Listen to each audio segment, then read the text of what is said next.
The city still smoked when he came to her. The taste of ash had crept into every crack of the red keep, until even the stone tasted scorched. Sansa had not slept. She sat upon the edge of the bed in the room that had been given to her after the battle. A grand name for 4 walls and a barred door. Her hands taut in her lap, folding and refolding the same scrap of linen until threads came away under her nails. Outside, a torch guttered in the corridor. The smoke it shed had its own sound, a sullen hiss, like a snake too tired to strike. When the latch lifted, it was not a guard with hard laughter, nor the queen's maid with a basin of water gone cold, but the dark bulk of Sandor Clegane. He filled the frame without effort, as if the door had opened into him, rather than the hall. Fire shadows took his scarred face and made a moving map of it, valleys of melted skin and ridges of hardened ruin. A country she had traveled in fear and now could not look away from. "Little bird," he said, that rough music too large for her small room. "I told you. The song's done here. Dandawandoro. I have no song." She heard herself say, as if the words were not hers but sown for this hour. He smelled of horse and sour wine and the oil men used on harness, and under it all the city's blackened breath. His hair hung in damp strings to his shoulders. A cloak dark as the corridor swallowed him to the knees. Strangers' iron shoes clinked against stone somewhere far below.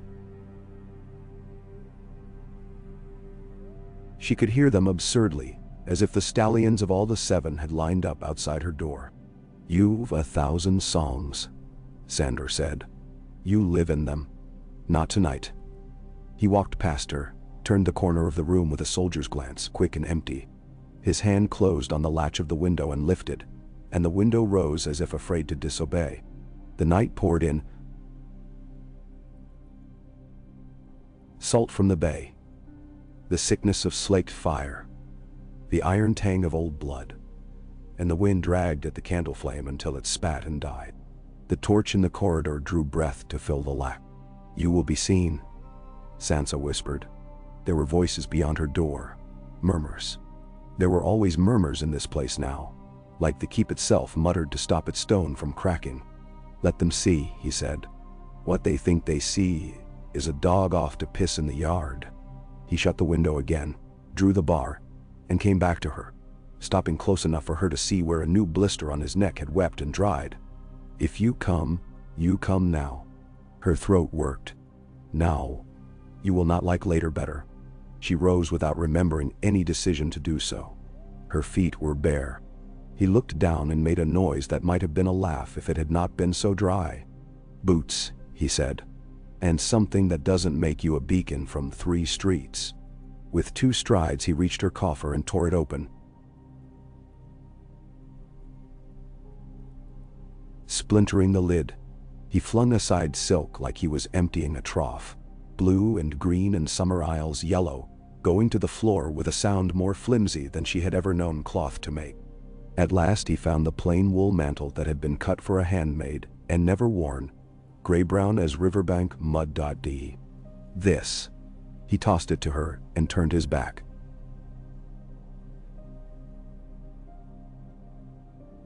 Shoulders broad, the ruined side of his face occluded. "Hurry, little bird. The city's had its fill of burning.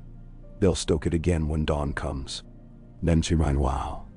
She pulled the mantle over her shift and went to the chest for the pair of stout slippers she had never dared put on, as if by wearing them she would summon the road itself into her chamber.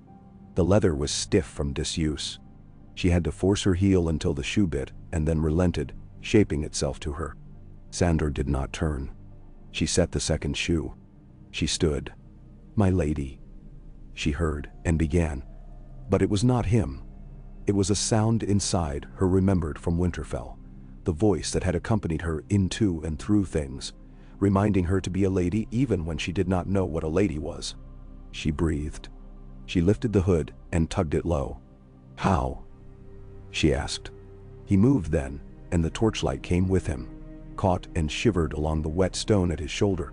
He opened the door without care, and it did not creak. The hall outside breathed at them, hot and stale.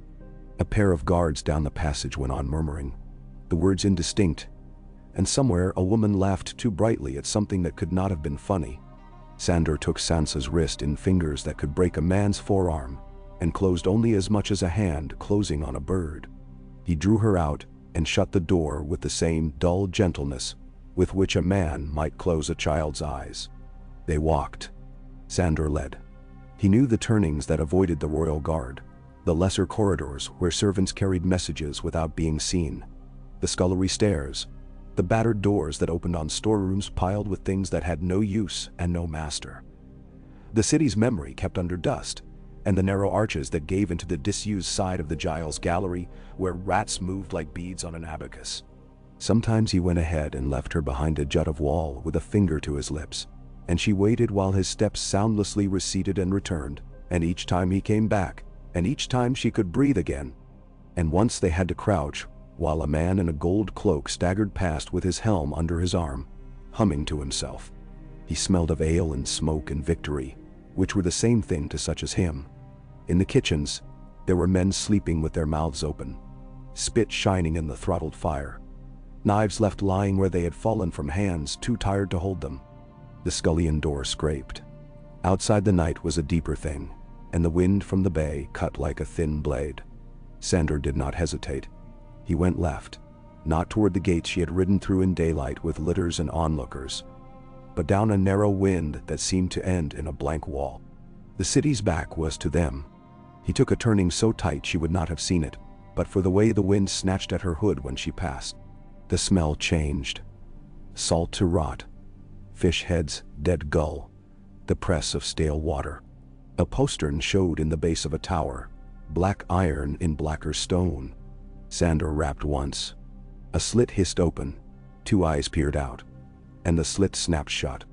There was a clank of chain and the door's inward scrape. The man inside had a lantern that he did not lift high. Its light lapped at Sandor's chest and then cowered back. "You're mad, hound," he said, and then, because he valued his jaw, added, "Sir." His mouth had few teeth, and those all wrong. "Mad enough to pay," Sandor said. The man's eyes flicked to Sansa and away, as if he had seen a thing the seeing of which made him his own enemy. "All gods curse me," he muttered to the lantern. "Go quick. 3 of the gold go out every hour to throw their weight at the docks. They don't always remember the way back, but the ones what do like to practice their remembering." He stepped aside. Sandor shepherded Sansa past him. The man's free hand had the habit of rubbing his thumb along his forefinger, where a ring had been, and was lost. They were not yet out.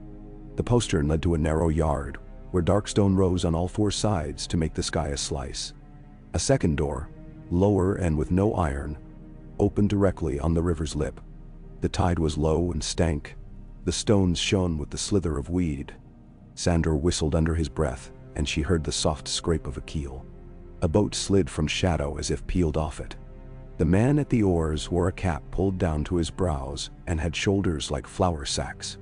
He kept his head low to the oars as if it would cost him his hair to lift it. "Black," he said, not looking up. "They said it'd be black." Sandor dropped a small purse that made little sound. "You didn't hear it then." He steadied Sansa as she climbed into the skiff. A slip, his hand around her wrist again. A brief anchoring, and then came in after her, making the boat groan. The oarsmen pushed them off one-handed, and the wall that had been the city's skin slid by with the oars' slow mutter. The bay wind bit harder down upon them as they came clear of the lee. The water's surface held flakes of the battle like ashen soup. A charred plank, the floating belly of a dead dog, the rag of a broken banner that glowed briefly when the lantern made a path across it. The smell of wildfire lingered, green and wrong, as if something that had not been meant for air were trying to be air and choking on it. Far-out lights rode the swells where ships lay at anchor. The oarsmen turned them, hugging the shore, moving with a careful rhythm that was too methodical to be brave and too brave to be careful. No one spoke for a long while. Sandor sat with his cloak drawn up so that his scars were shadows among shadows. At last, Sansa felt something ease in her chest. No relief, not yet, but the loosening of a knot to the first tug. She looked back. The red keep rose above the city, like a crown that had been hammered askew by careless hands. She had never seen it at night from outside. It looked less a keep than a warning, like a finger raised against the world. "Do not turn, little bird," Sandor said without looking, and she faced front again. The skiff brought them to a rickety pier among a confusion of boats that had no lords and no banners, only tasks and men to do them. A tall horse waited there, a black stain darker than the dark, and beside him the smaller shapes of 2 country garrons who breathed steam and stamped at their own impatience. Stranger's nostrils flared as if he would drink her blood. He tossed his head, and the iron bit chinked. Sandor stepped out, and the skiff took a deep breath and rose, lightened. "Up," he said, lifting Sansa bodily before she could find a stirrup. In the next heartbeat, she was in the saddle of the nearer garron, her knees as wide as small dignity allowed. The horse had a round belly and an honest smell. Stranger snaked his neck as if to bite her knee, and Sandor cuffed him on the jaw with no more force than a brother's fondness. "You be grateful," he told the stallion. "A lady rides with us. Mind your teeth." He took the lead rope and set off down the darkness that had a path inside it, the way a river has a current. Sansa clutched the mare's mane because she did not know whether reins would betray her grip to the horse, and she did not trust the reins with her life. She had learned in the city what not to trust, and had not yet learned what to trust. They left the river and the smell of it. The wind turned and found them from the long plain beyond the walls. The smell of earth cooled after baking. The night held insects. The stars were not so many as they had been at Winterfell. King's Landing had burned some of them, somehow, but they were there. Sansa thought of Sept Mordain, who had loved the stars and the old tales they wrote in their own slow script over the course of a man's lifetime. She did not pray. She had prayed in the keep, and the prayers had stayed in her mouth like stones. They took no road the carts would take. Sandor cut across the stubble of fields and the broken backs of hedgerows, his weight making the garron's hooves sink and pull, a slow, ruin-sound rhythm. Twice they stopped and let a patrol go by on the real road. Torches bobbing like a string of fireflies, dragged along by contempt. The voices were loud. Men made themselves large in the dark to comfort the small boy that lived inside their chests and feared it. Near dawn, the black of his cloak had soaked up all the night it could hold and turned to a dull, ordinarier brown. They made a small camp in the lee of an abandoned sheepfold, its wall all that remained but for a smashed trough. Sandor found water. Hay always found what they needed the way wolves find their way home, and made her drink. He ate dried meat and hard bread without seeming to notice the taste. Sansa tried to chew and did not at first know how. It was a kind of work. She did it. He watched without watching. "Sleep," he said when she had choked half the bread down. "I cannot," she said. The light was coming, a gray that made the world newly dubious. She did not want the day to look at her and see how she had left her chamber in the night and turned her back on what had been hers and was not hers. They will be after. They will. They will go to the gates and ask the gates where you went. They will wake the wrong men and threaten them. They will find the postern man when it's afternoon and his liquor's gone and he is shaking. They will bribe him to say he saw nothing or everything. "We are not on the road," a man with a quill would write down. He shifted, the chain shirt under his cloak making a small rain of sound. "Close your eyes, little bird. I will hear what wants us." They lay thus, she on her side with her mantle over her head, the stone warm still where it had kept yesterday's heat for itself, and he sitting with his back to the sheepfold wall, his sword scabbard as long as a man's arm laid across his thighs, his eyes slitted against the gray. Sleep came the way a cat comes, uncalled but somehow expected, the weight of it pleasant and frightening. When she woke, the sun was up. But he had the same slitted eyes. He blinked once. That was all the day allowed him. They rode again. The land changed as they went from the crownlands into the fringes of the Kingswood and beyond, where an old road ran in the shadow of oaks that remembered hands that had planted no royal gardens. They forded creeks that tried out their depth with cold fingers. They saw no banners. Once they saw smoke, fine as a hair on the horizon, and turned away until the hair was lost. They ate, When Sandor said eat and drank, when he said drink, and when she needed to piss. He turned his back like a wall and stood as tense as if he were hearing a horn. No one else could hear. The sleep took them in thieving handfuls, when and where it could. On the third day they came to a little sept broken open like a doll's house, its painted mother lying face down in nettles, her polychrome veil broken into a jeer. Sansa went inside. There were half-melted candles on the altar, a crust of wax on the stone like barnacles on a ship's hull. She reached to set one candle straight and stopped. The hound was a shadow in the doorway. He did not say, "Do not," and that was his courtesy. She did not. "Do you have a god now?"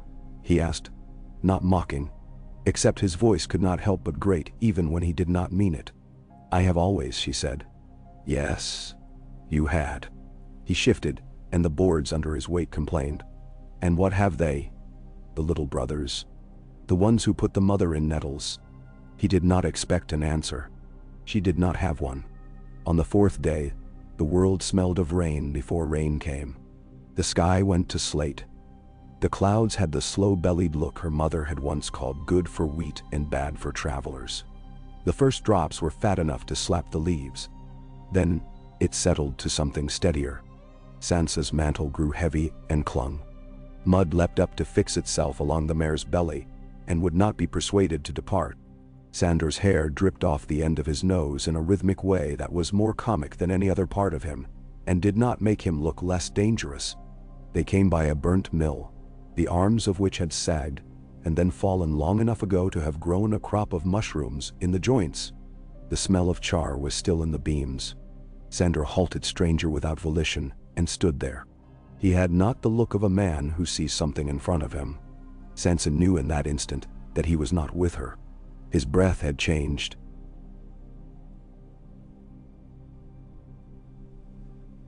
Small and quick, like someone trying to breathe only on one side of his chest. He had put a hand to his jaw almost idly, as a man scratches a remembered itch. The rain slicked his scars to a dark shine. "Sandor,"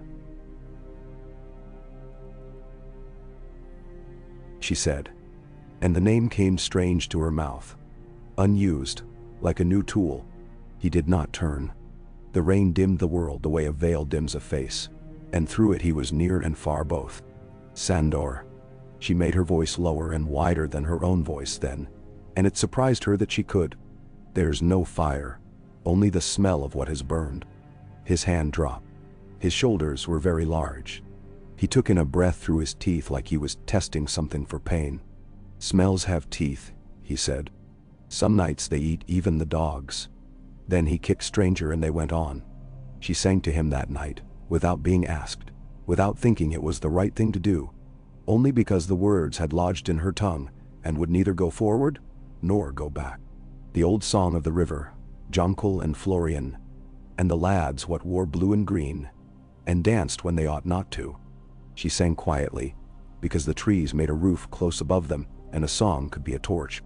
He sat with his back to a trunk and one knee up, arm on it. The wolf-mouthed helm at his side like a pet he no longer dared keep. He did not look at her. When the song ended, neither of them remarked upon it, as if a light had been turned down, and that was all. They came to stony Sept on a morning crisp enough to make their breath visible in little banners. The town had stones, as its name insisted, and streets that had seen kings and rebels both, and its people watched strangers the way old houses watch new weather. They did not enter by the main gate. Sandor moved his big shoulder and found a way along a ditch and beneath a tumble of wall, where ivy had done the long siege work mortar refused. Inside the town it smelled of barley and wet leather and old smoke, and beneath it, something thin that meant hunger. "Keep your hood," he said unnecessarily, and she kept it. They crossed a market square where stools sat empty around a barrel-head table. A boy with a harp as tall as his chest plunked at a string, and the sound went off flat and ashamed and died with the day's first light. A washerwoman with arms like ropes wrung something the color of nothing over a bucket and did not look up.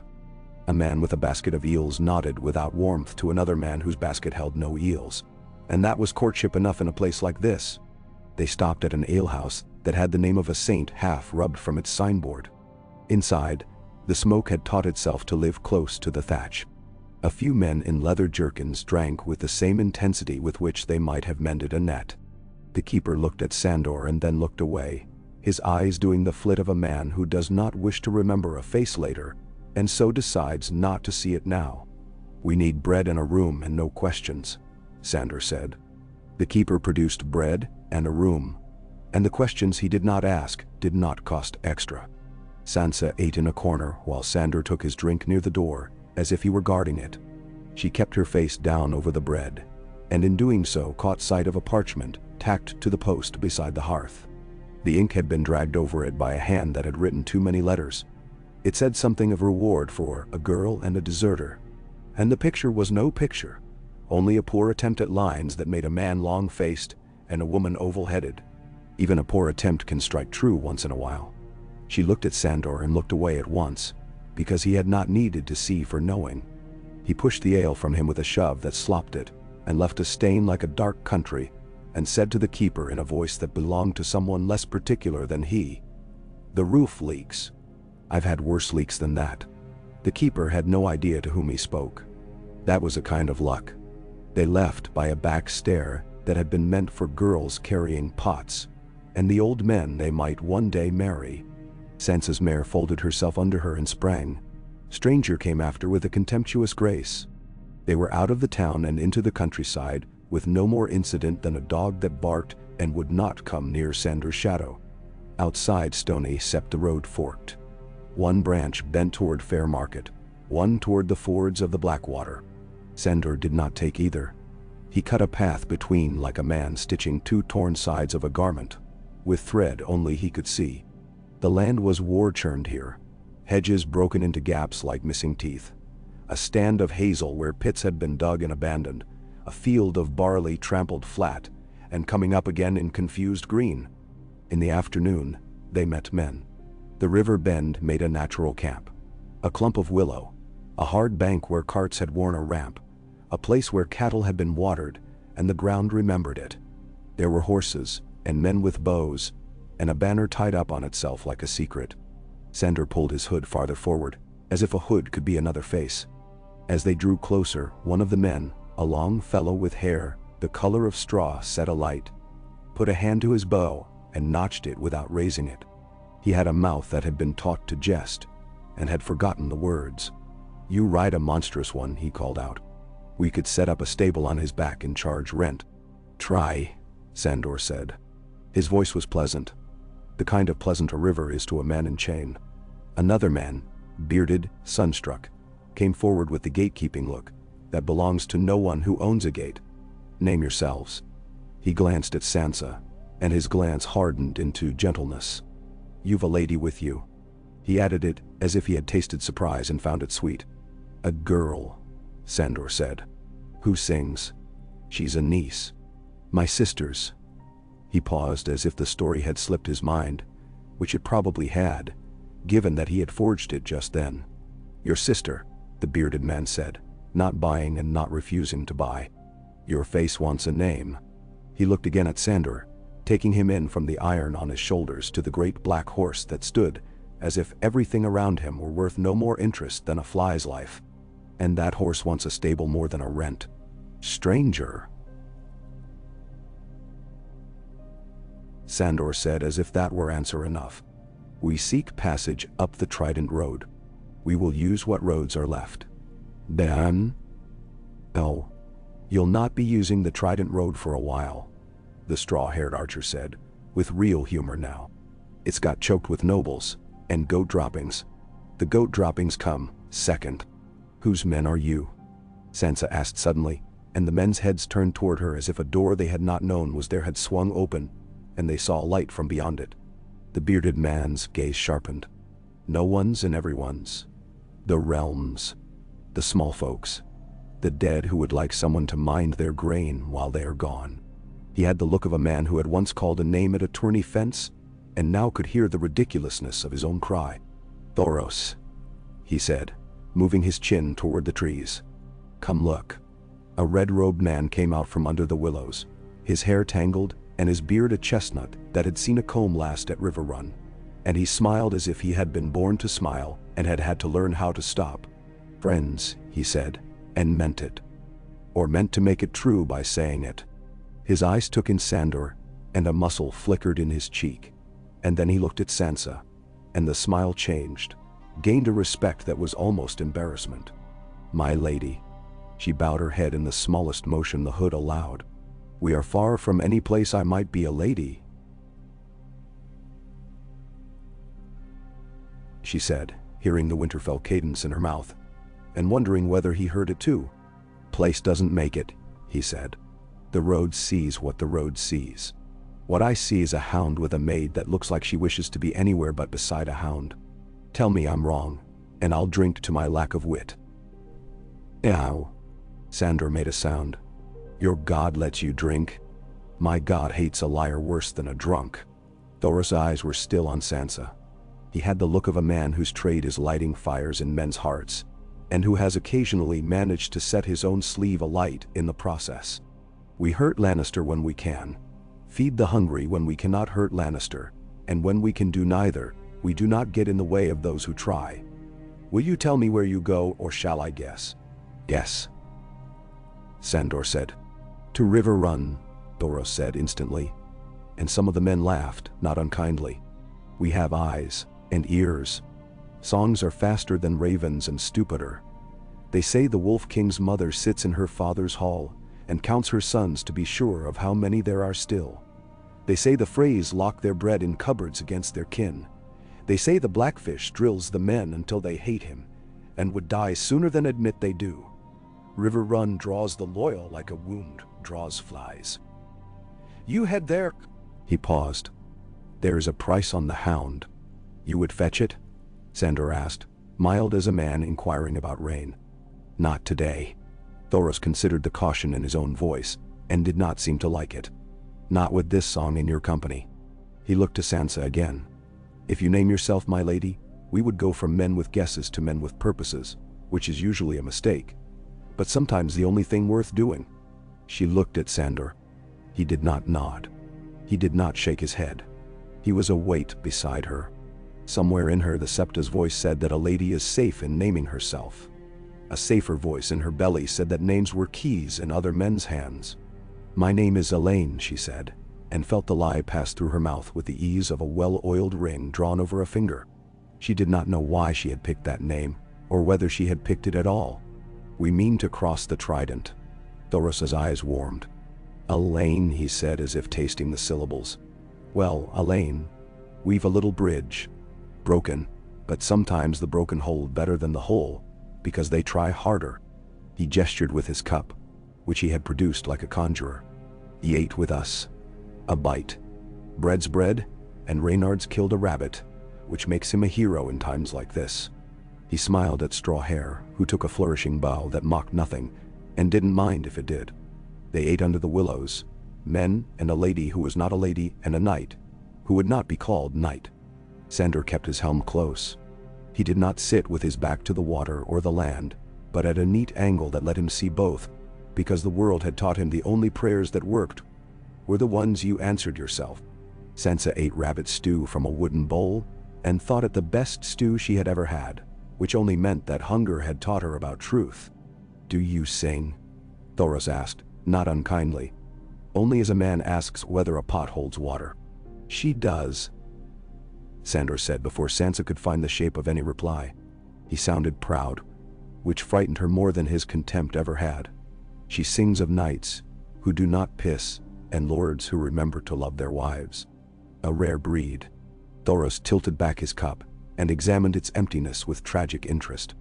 "A song might pay for your crossing. We are rich in arrows and poor in coin these days. It has a way of balancing in a world with no scales left unbroken." Sansa looked at Sandor again. "If you like," he said without moving his eyes from the world. "Make it quiet as you can. Andy's ears are good even when he's drunk, and he's never drunk enough." So she sang again of Florian and Jonquil, because it has the river in it, and they sat with their feet almost in the water, and because there were few songs that did not hurt her now, and this one hurt her in the old way. the way that cleanly reminds you the knife is sharp. The men listened with a hunger that had nothing to do with rabbit. Angai.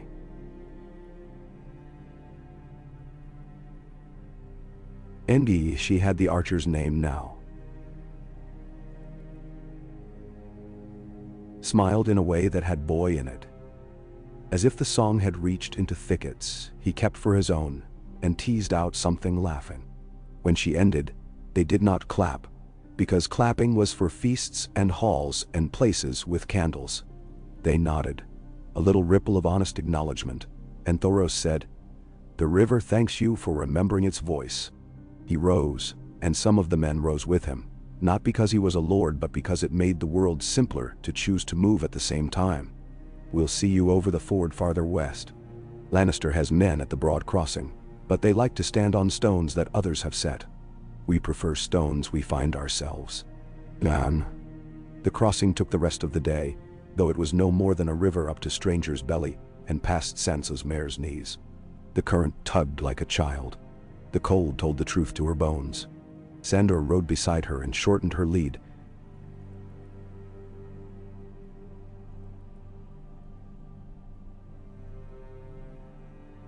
So that if the mare lost her feet, he could take her by the rope and drag her along with the horse's stubbornness. She did not lose her feet. On the far bank, the Brotherhood men nodded again and went their way by twos and threes into the late, leaf-rustling light. "We could have had your price," Sandor said softly, when the river lay between them and the small red flame on Thoros' breast. "I would have killed 5 of them.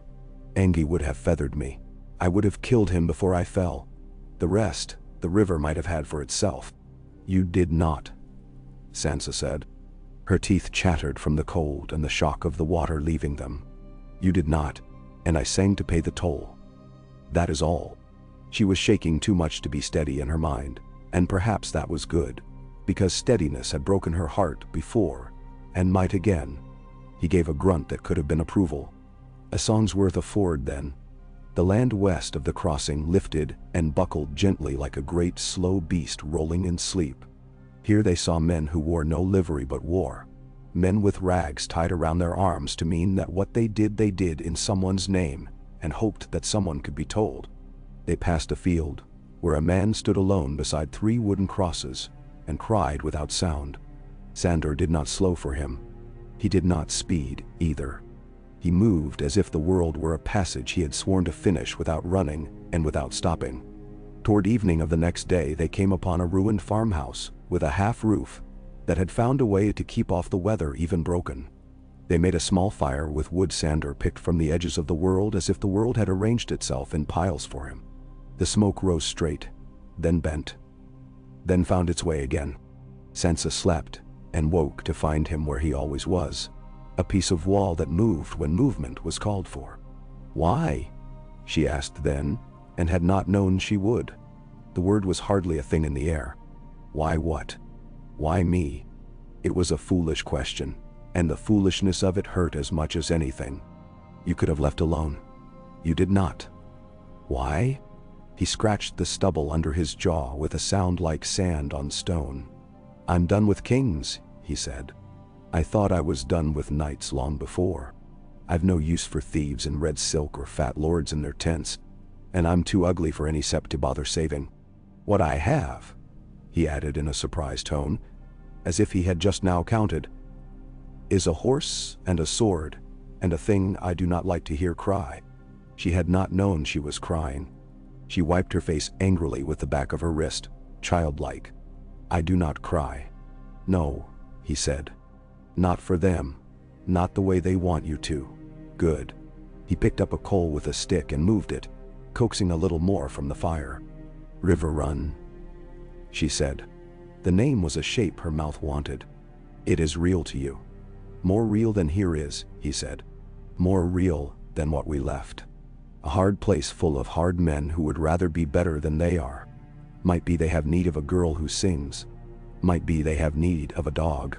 He grunted. "Lord Tully's men loved my brother's singing too once, in a different key." They rode 2 more days, and the land turned to the Riverlands proper, with hedgerows thick enough to hide a score of men and the smell of water everywhere. even where the ground lay high and dry. They'd passed a great willow split by lightning long ago, its heart gone, its life still wrapped around the emptiness. They forded a stream that had carved itself a clean new bed after some flood, and left the old bed to grass and lizards.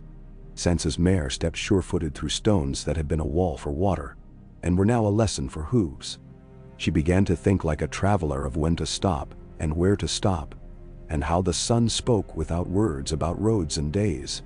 On the morning of the 15th day by Sansa's count, which could be wrong because fear and hunger count differently than calendars, Sandor pulled Stranger to a halt on a rise that would not have deserved the name hill if the rest of the land had not been so willing to lie down. The wind brought them a smell of fish and people and iron. The sound of water talking to itself over stone crept in under that. He raised his arm and pointed without drama. River Run lay there where three rivers met and made an argument of water. Red stone under a sky that had at last remembered how to be blue. The Tully trout flew on the breeze, bright as a thought, and the gates shone where oil and use had been friends for generations. The wide moat gleamed like a silver-bellied fish turning to show its scales. Men moved along the walls in a purposeful drift. On the far bank, tents bit the earth like teeth, and the thin smoke rising from their cookfires said this was no siege, but the daily business of a castle at war, and not surrendered. Sansa's breath left her as if it had been stabbed out. She had imagined, yes. She had conjured the shape of her mother behind a crenelle, and the sudden wildness of a voice crying her name so hard, it broke the crier. All her conjurings were child things compared to the ache that rose in her now. An ache so grown it had edges. It will not be as you think.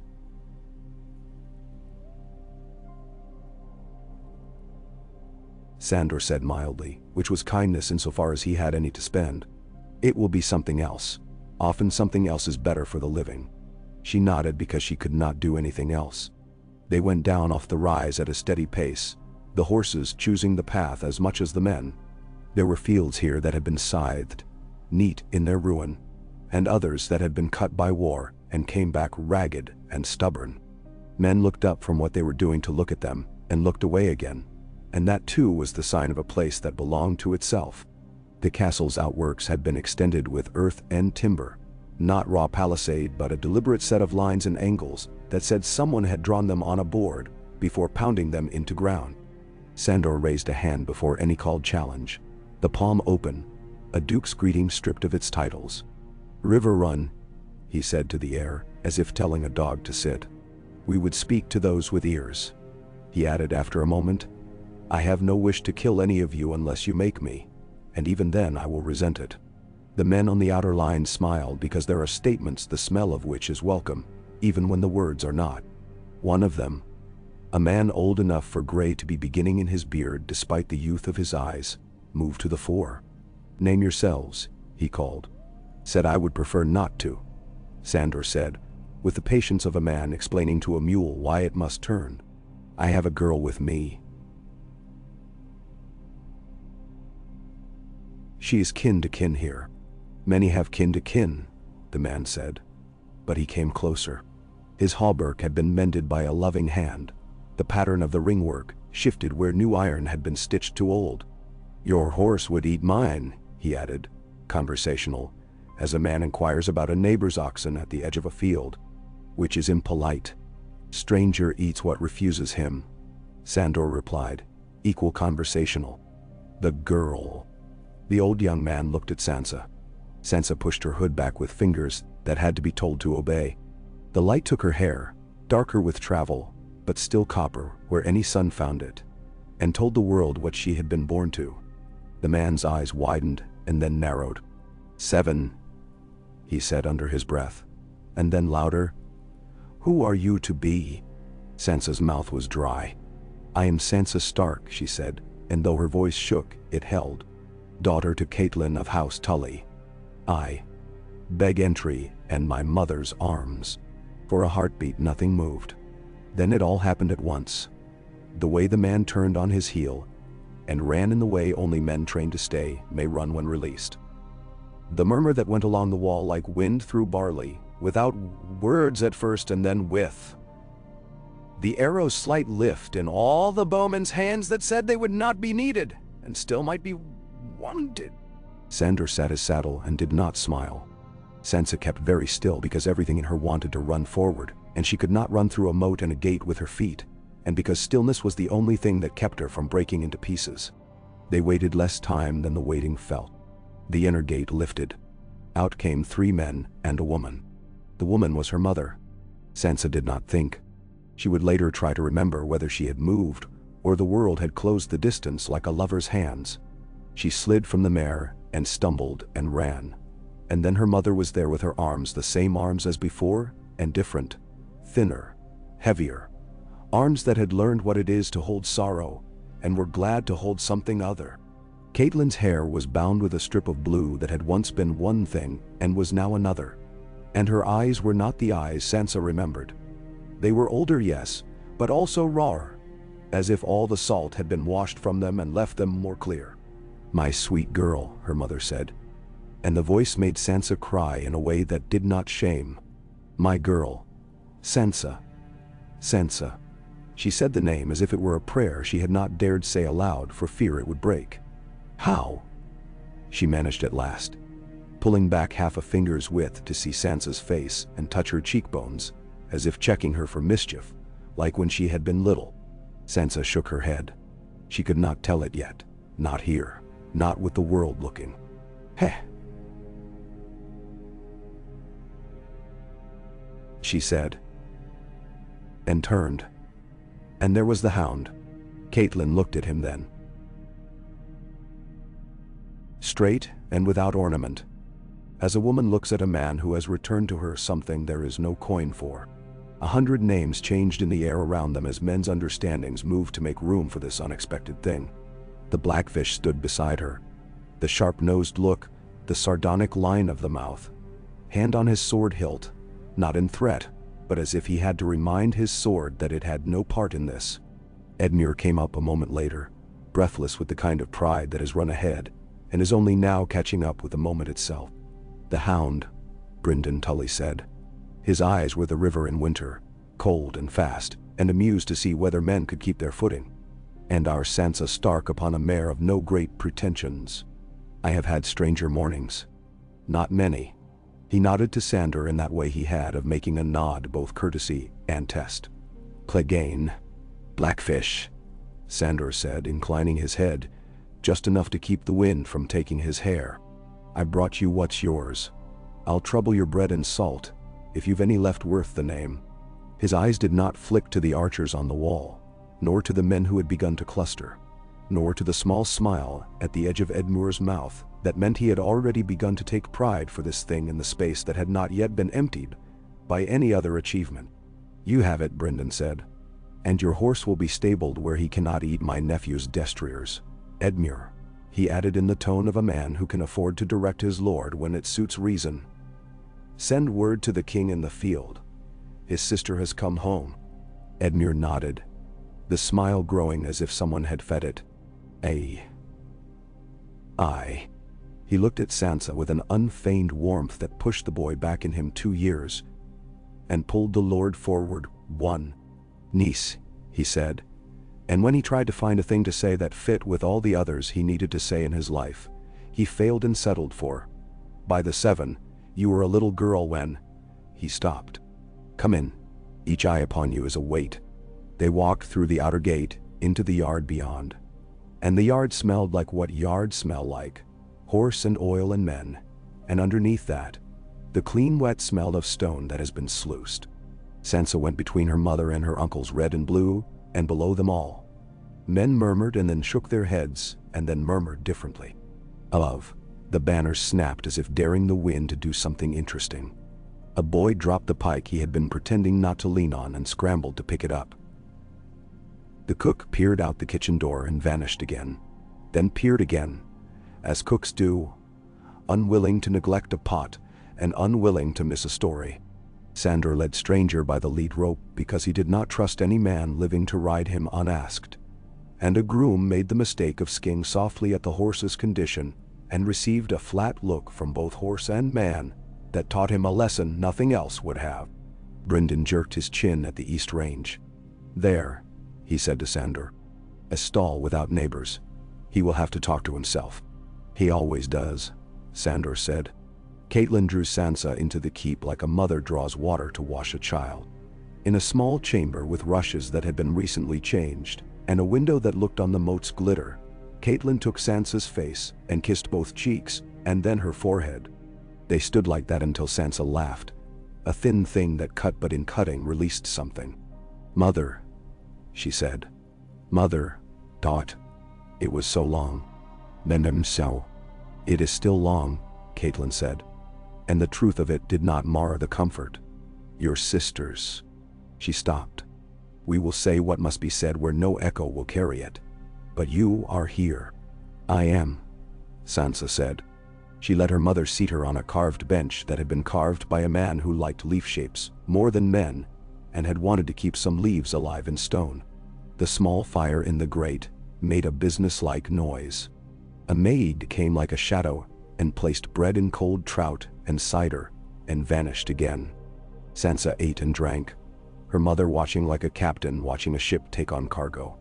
Outside in the stables where the world smelled honest, Sandor stood with one hand upon Stranger's neck and breathed. The horse's skin rippled under his palm like a lake wind's at noon. He felt absurdly safer here with the beasts than with the men. He heard them moving in the yard. The men. He heard the Blackfish's voice give 3 orders in the span of 2 breaths. He heard Edmure laugh, and in that laugh, his vanity and his goodness both. He heard the wheeze of the bellows in the forge and the clink that followed it. He put his forehead against Stranger's and closed his eyes, and saw the mill again, and the green kiss of wildfire at the edge of his sight that would never ever be not there anymore. He grunted, a man reminding himself what he had chosen. He had chosen. They did not make him wait long. A page with eyes like a roebuck's came to him and bowed as if to a lord. Sand and straw clung to the boy's tunic, as if he had rolled down some embankment recently, because rolling had been the fastest way. "Sir," the boy said, and Sandor did not bother to correct him. "My Lady Catelyn asks your presence."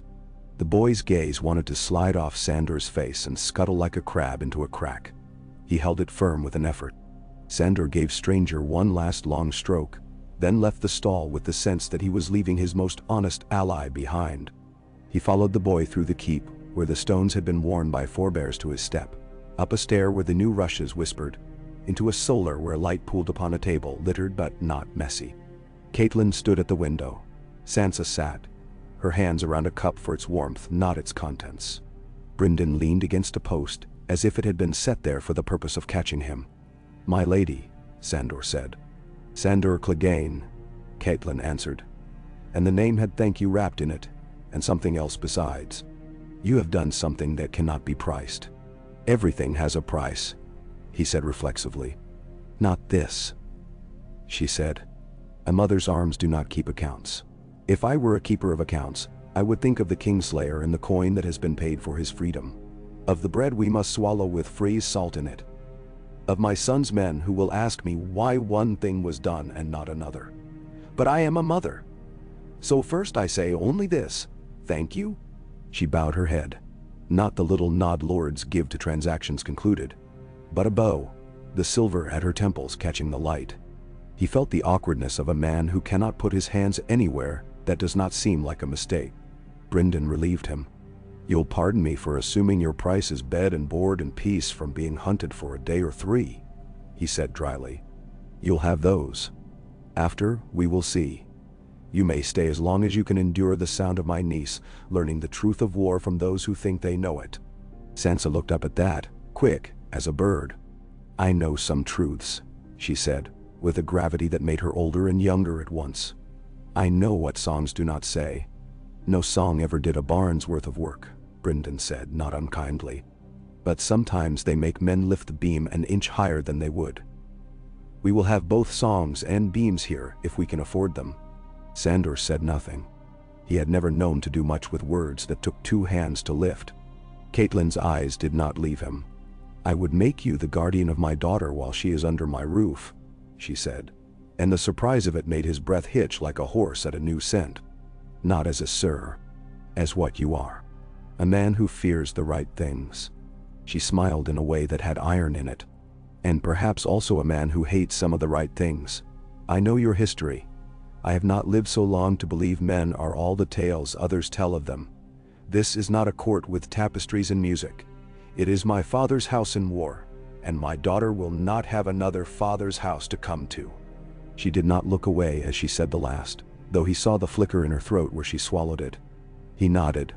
Once, because when he tried to form words, they came up in his mouth like stones, and he had learned long ago that spitting stones at ladies makes for poor conversation. "I will stand a door," he said at last, "and I will cut down any hand that comes through it uninvited." That he could promise. That was in his sight. "That is all I ask," she said. They slept that night inside walls that listened for them. Sansa lay in a bed far softer than the straw she had not minded, and the softness made her weep in a way the straw had not. Her mother lay beside her for an hour, until the rhythm of her breath found its old rhythm that had been the sea against which Sansa had learned to float. Outside, the river spoke under the stars. Somewhere in the keep, the Blackfish argued with the captain about grain, and the argument ended not because either was convinced, but because the grain would be dealt with at dawn better than midnight. Edmure's laughter went up in a short bright flare and then died. Perhaps he had laughed at the wrong thing again, and had remembered it was wrong. Sandor took a pallet in a small anteroom outside Sansa's door. No pretense in it, only the fact of it. Stranger killed a rat in his stall with one clean strike, and then stood over the carcass as if warning the others that even rats had fates. The night wind brought no wildfire. The scent of the forge threaded it instead, honest and dull and needed. Morning brought the true work. With dawn, River Run became a hive with a queen who had left and returned. Only the queen was grief itself, and duty was the honey the bees made to keep from starving. Sansa stood in a courtyard with her mother's hand on her arm, while men came in ones and twos, and bowed, and said things that were all the same and all different. They called her Lady Sansa, and my Lady Stark, and sometimes only my lady because old habits softened new truths. Some had eyes that flicked to her hair, and then away. Some had eyes that remained where they were meant to be because they would not dare any different. A very few looked upon her with the old north in their faces, and made her want to fold herself into them like cloaks. A boy came with ravens. He was so proud of his post that he had the look of a man 10 times his years. The ravens took Sansa's eyes with their dark understanding. "To the king," Catelyn said to Brynden, who had come to stand at her shoulder. "To Robb." "How quickly, might." "I've sent and sent again," he said, with gentleness. "You have been my pupil long enough to know how often the river runs to the sea and how little we tell it to. He is in the field. He will come when there is sense in coming." He did not say when there is permission. He did not say when the Freys are appeased. He did not say when the Karstark's blood begins to clot on the stones, and someone decides what to do with men who have made a fork in the road where none was before. Sansa heard a corner of all that, not the whole. She watched the ravens go, black slashes against a morning that promised rain in the afternoon, and thought of her brother's face, which had sharpened since she had last known it, and was a stranger to her now and hers to him. She would be shy with him. She realized with a start. Perhaps he would be shy with her. That seemed a sin against the childhood they had shared. Yet there it was. A truth as clear as any other. 2 children had become 2 strangers holding a bridge between them that had a name but no traffic yet.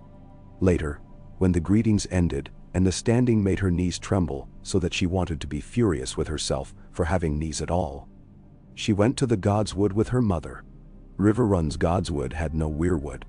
The old heart tree had been cut long ago, and a sept raised in its place before men remembered that faith cannot be moved like a bench and have it suit. The stump that remained had grown moss that caught the damp and held it in greenness, and someone, Catelyn, had placed on it 7 stones, smooth from the river, each painted with a sign of the 7 and each faded with rain. The river spoke close by. It's running a prayer older than any in the Sept books. Sansa knelt without instruction. She did not know what it was she asked. She asked anyway, because asking was the last luxury left to those who had spent all others. "You will be safe here," Catelyn said. A promise that fooled neither of them and yet was not false. Safer. Safe enough.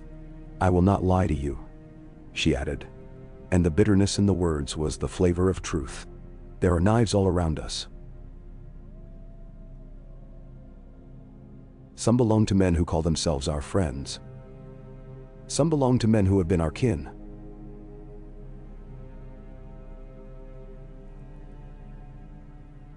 Some are in our own hands. We will do what we can with the hands we have." Sansa looked at the painted stones and saw how the maiden's blue had run like tears into the father's gray. "I will learn," she said. It came out steady. "I have learned some things. I will learn more."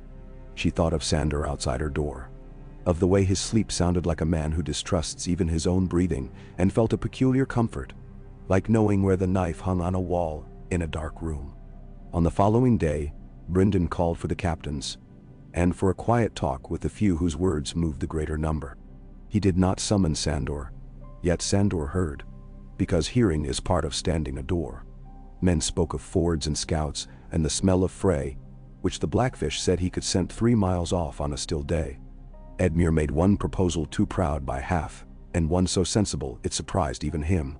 Catelyn's voice threaded through them, quiet at first, then firm and low and impossible to ignore, making the captains sit up and listen as if they had heard rain where there had been none. When at last the talk thinned and men trickled away like water leaving a trough, Brynden called Sansa and Sandor aside to a window, where the river made a bright letter across the land. "There is a path we might take," he said quietly, as if the river might carry the words away if he were too loud. "Information. Joffrey will send ravens wrong and right. His mother will send knives. The Tyrells will send smiles." He gave Sansa one of his arrows looks. "Your name is a banner as much as any we fly. Used well, it could shelter men beneath it. Used poorly, it could mark them for slaughter. I will not be used as a piece," Sansa said, surprising herself with the heat in her mouth. "Everything is a piece to someone," Brynden replied. "Not unkindly, not unsadly. The trick is to see the board and choose which pieces you will play and which you will toss to the fire to keep your hands warm." He turned to Sandor. "And you, Hound, do you intend to stay and bite at our enemies' heels, or will you be gone with the first cart to cross west?" Sandor considered. "I will watch her door," he said. He did not trouble to use a title. "I will take her to the yard and teach her the things a girl must know when men have forgotten what their vows were for." He looked at Sansa, and there was embarrassment in that look, and something else you might call apology if you were reckless. To run in skirts, to hide, to make a blade matter even when it's small. Sansa lifted her chin. "Then I will learn those too," she said quickly, before her mother could object and because her mother would have. Catelyn did not speak, and in the little silence, Sansa felt the shape of a consent that had grief for its iron. "There will be other lessons," Brynden said. "Cousins in folded cloth and cousins in mail. Both would ask you things. What to say to them. What to say to no one." He glanced at Catelyn. "What to say to Frey when we must, because we must." There was a noise from the yard below then, a clatter of hooves hurried but not cowed. A rider had come under the gate with mud up both thighs and the kind of breath that means he had outpaced his own heart. Voices rose. The name Frey traveled up the wall like a rat and back down again. It lodged in the solar just long enough to jump upon their table like a small ugly pet. Catelyn's face did not change, not even in the way faces change when they do not change. She drew a breath that had iron in it. "Not now," she said, which was to say, "Now then. We will answer whatever this is. But first we will eat, and we will see my daughter to her rest untroubled, for 1 hour. 1. She lifted a finger. "I will snatch that hour if I have to tear it from the unnamed god's own cloak." Brynden's mouth twitched. "The gods are accustomed to you," he said, and to Sansa, "Go, child. Let the river's talk drown the men's. It will not be a short music." To Sandor, aside, as they turned away, lifting his chin toward the yard. "You will not drink yourself blind under my roof." "I have seen too much to be blind," Sandor said, but the mouth line that went with it held a promise he had not expected to give. That evening, Sansa stood at a high window. The light lay long on the water, turning the river to beaten copper. Men moved below like pieces upon a board too large for any one man's sight. But here and there she found a thing that anchored the picture. A boy running with a tray and not spilling. A dog that had found a patch of sun where no one would kick it. Her mother's blue at the base of the west tower, small as a cornflower. The wind turned her hair against her face. In the anteroom, on his pallet, the hound lay with one arm over his eyes, and his other hand on the pommel of his sword. "Little bird," he said into the half-sleep. "Sing if you like." She did not. Not that night. She listened. The river spoke in three voices under her. One swift and jangling. One slow and patient. One weaving between the first two like a girl running with her skirts caught up. They told her nothing she could write down, only what she could carry. She carried it, and the weight steadied her. River Run breathed. The banners quickened and dropped in the evening air. Far off, a raven winged toward fading sun, and then thought better of it, and cut for shadow. Sansa set her palm to the cold stone, and felt how old it was. Older than any grief of hers, and old enough to know what to do with grief. Behind her, beyond the door, beyond the small sleeping of the hound, the keep moved into the night's work. Edmure would say a thing too loudly, and get his ear boxed by a look from his uncle. Catelyn would kneel where the tree had been, and put her hand on the river-smooth stones, and remember to breathe. In some corner, a Frey would draft a letter, and a Tully would weigh the letter in his hand, as if weighing a fish, and decide whether it was worth gutting. She stood there until the last light left the river altogether, and made a home in the sky. She did not know what the next day would bring. She understood that in a way she had not before, and which did not make her any less able to fill the day when it came. When she turned at last, the hound's breathing had evened, and the sword was still under his hand. She laid down, and when the wind came through the crack in the shutter, it smelled of water, and iron, and cooking, and horses, and men, and a small clean thing beneath all that. The promise that some places in the world kept, if not completely, then stubbornly, to the idea of holding those given them to hold. In the morning there would be letters and a rider with a caution, and her mother's face at breakfast, doing three kinds of sums at once. There would be the yard, and the small narrow knife the hound would put in her hand, and the way he would show her how to stand when her heart wanted to run. There would be the river, and a prayer to the old gods and the new, and something caught near the name Frey that would want to work itself free. There would be River Run, and her mother's arms, and the dog at her door. Sleep took her. The rivers kept their vigil. Somewhere beyond the horizon, a boy with a crown on his head turned his face toward King's Landing sunrise, and a girl with a wolf in her veins moved through trees that had nothing to do with maps. In the hall below, Brynden Tully studied a map of his own, and made a small mark with a charcoal point where he thought the next hurt would land, and grimaced at his own accuracy. And in the stable, Stranger put his great head down at last, and dreamed of galloping forever across a plain without men, and awoke hungry and content to stay, for now, where he had been stabled, in the morning, Sandor showed her where to put her feet. The yard smelled of wet straw and old leather. A mist rose so softly off the moat that Sansa could have believed it some spirit untroubling to the living. Men went about their tasks with a purposeful quiet that made sound feel extravagant. An anvil's cough, a groom's low murmur, the click of a buckle's tongue. "Stand like you mean to stay standing," the hound said. "Not like a reed that hopes the wind will be gentle. Hips here." His hand moved the air a foot from her, as if touching would do her more harm than the lesson could cure. "Knees soft. If you lock them, you fall. Chin down so no one can close your throat with a fist." He put the little knife into her palm, hilt first. Its weight surprised her, not because it was heavy, but because it reminded her of how much in the world weighed nothing. "Keep your thumb around, not on the spine, else it breaks. It breaks, and your hand opens, and then you are a mouth for somebody else's story." She rapped her thumb as he said, and found the fist truer for it. "Where?" "Soft places." His voice did not change. "Under the arm, in the belly, up under the jaw. Eyes if you must, though it makes a mess some men do not forgive even when they would not have forgiven being dead. And if they have mail and luck, and you have neither, the thigh high and hard where they think themselves safe. You cut there and men remember their legs are meat. He had hung a stuffed sack from a peg. It swung lightly when the morning took it. He stepped back as if he had set a dog to treeing birds and wanted to see what it had in it. She looked to him once more, as she had done thrice already. He did not nod. She lifted the knife and surged as he had shown her. 1 foot forward, weight low, shoulders sneaking behind the hand. The sack thumped and wobbled on its peg. The pull in her shoulder told her she had used more arm than hip. Hips, he said. Else you've made a poke and not a wound. He used his own body as example, turning from the ankle like a door on a greased hinge. Astonishing grace borrowed for a moment from the man he would have been if the world had not set him in fire. Again. Do 100 this morning and 100 this afternoon. After dinner, you'll think I am a monster, and tomorrow, you will learn your body is the monster, and it can be made to obey. N.D. She set her jaw and did as asked.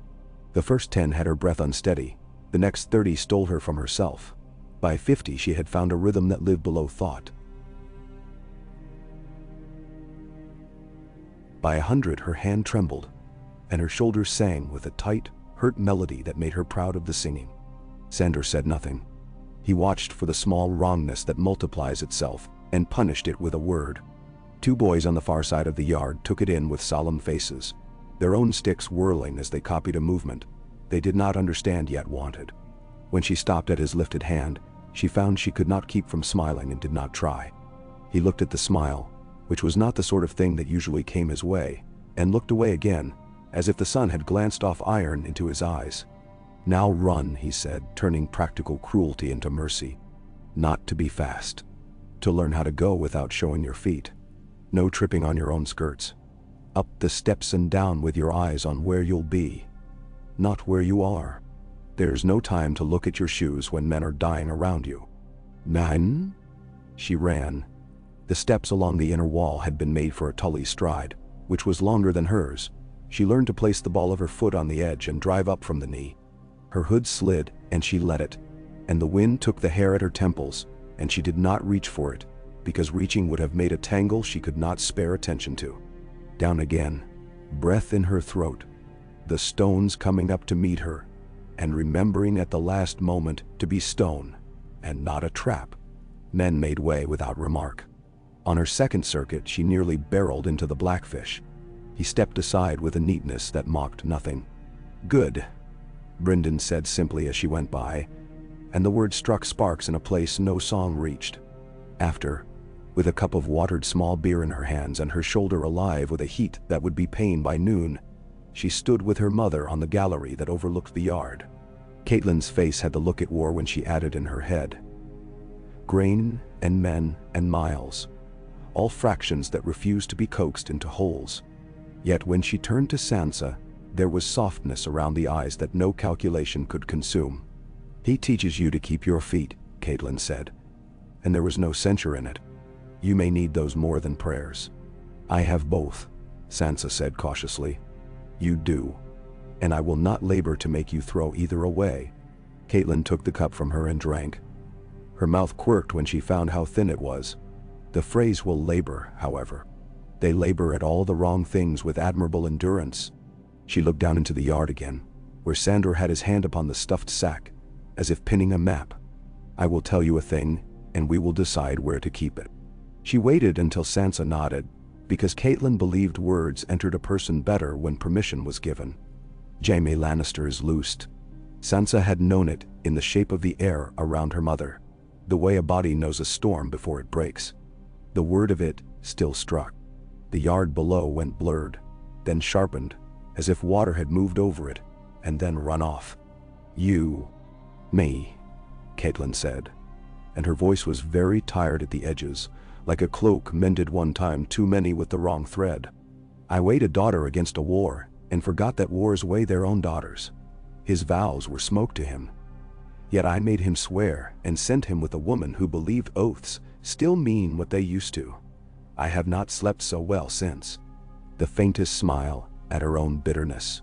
This is a house that keeps accounts even when we do not wish to. The phrase will mark the page and write their own sums on it. Bah! Sansa set her palm upon the rail. The wood had been rubbed smooth by hands that were not hers and would never know her, yet it held. Then let them come and speak. We will answer.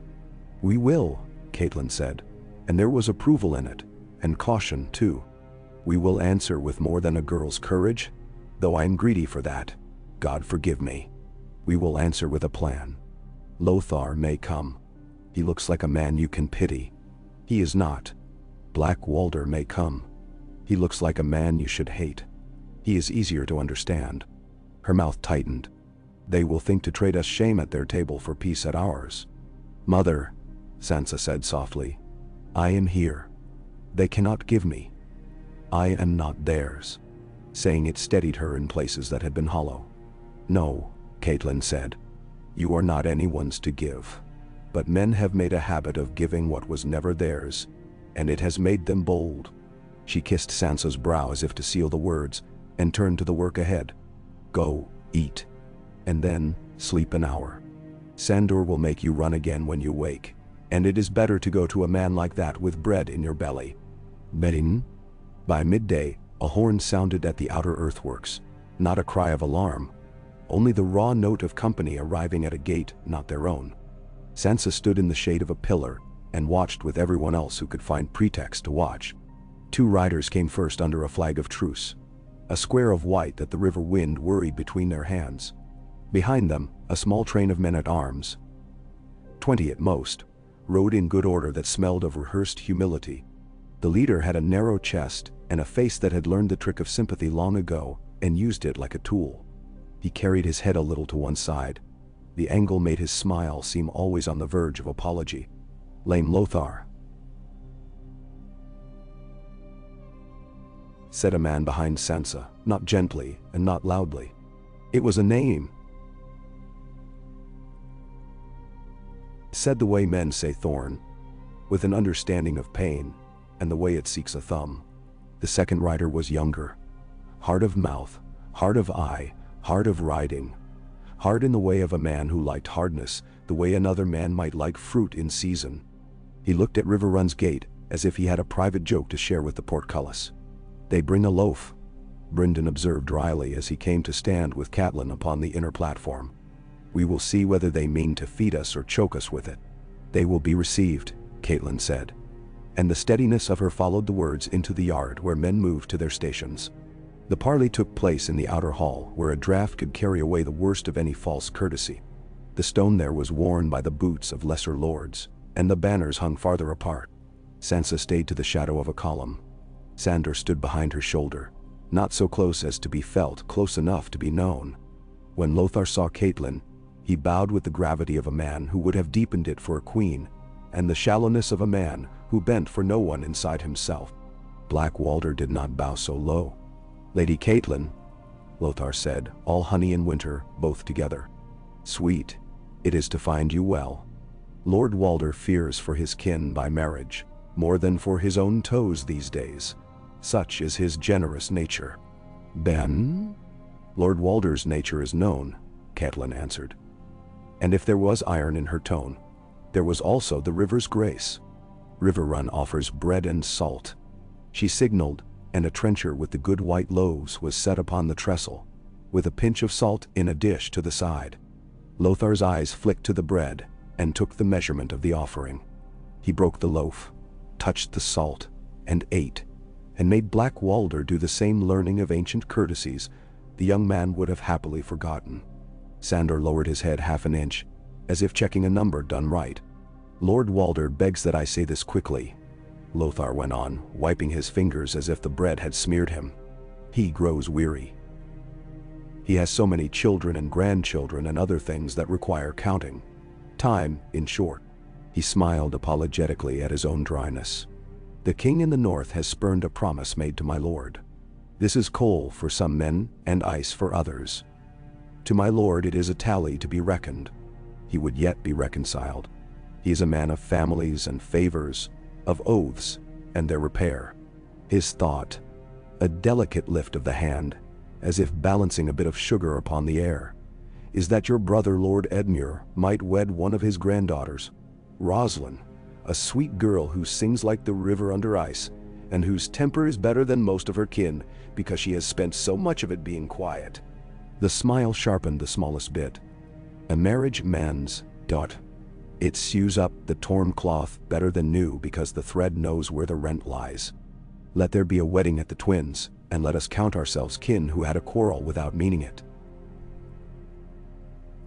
Catelyn's hands were folded. Sansa knew that the right thumb always worried the left when her mother hated something she could not at once refuse. "My brother's heart is not a market stall," she said. "He will choose whether he buys the fruit you hold out." "And the bride price?" Black Walder said, amused. "What does Riverrun pay for this kindness? Or rather, what does the king in the field pay?" He did not hide the meat in his words. "Lord Walder will ask that his bridge be not only crossed but honored.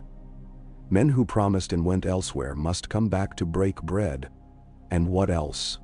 Brynden asked, too mild. "Say it now while my temper's chained and fed." Lothar inclined his head.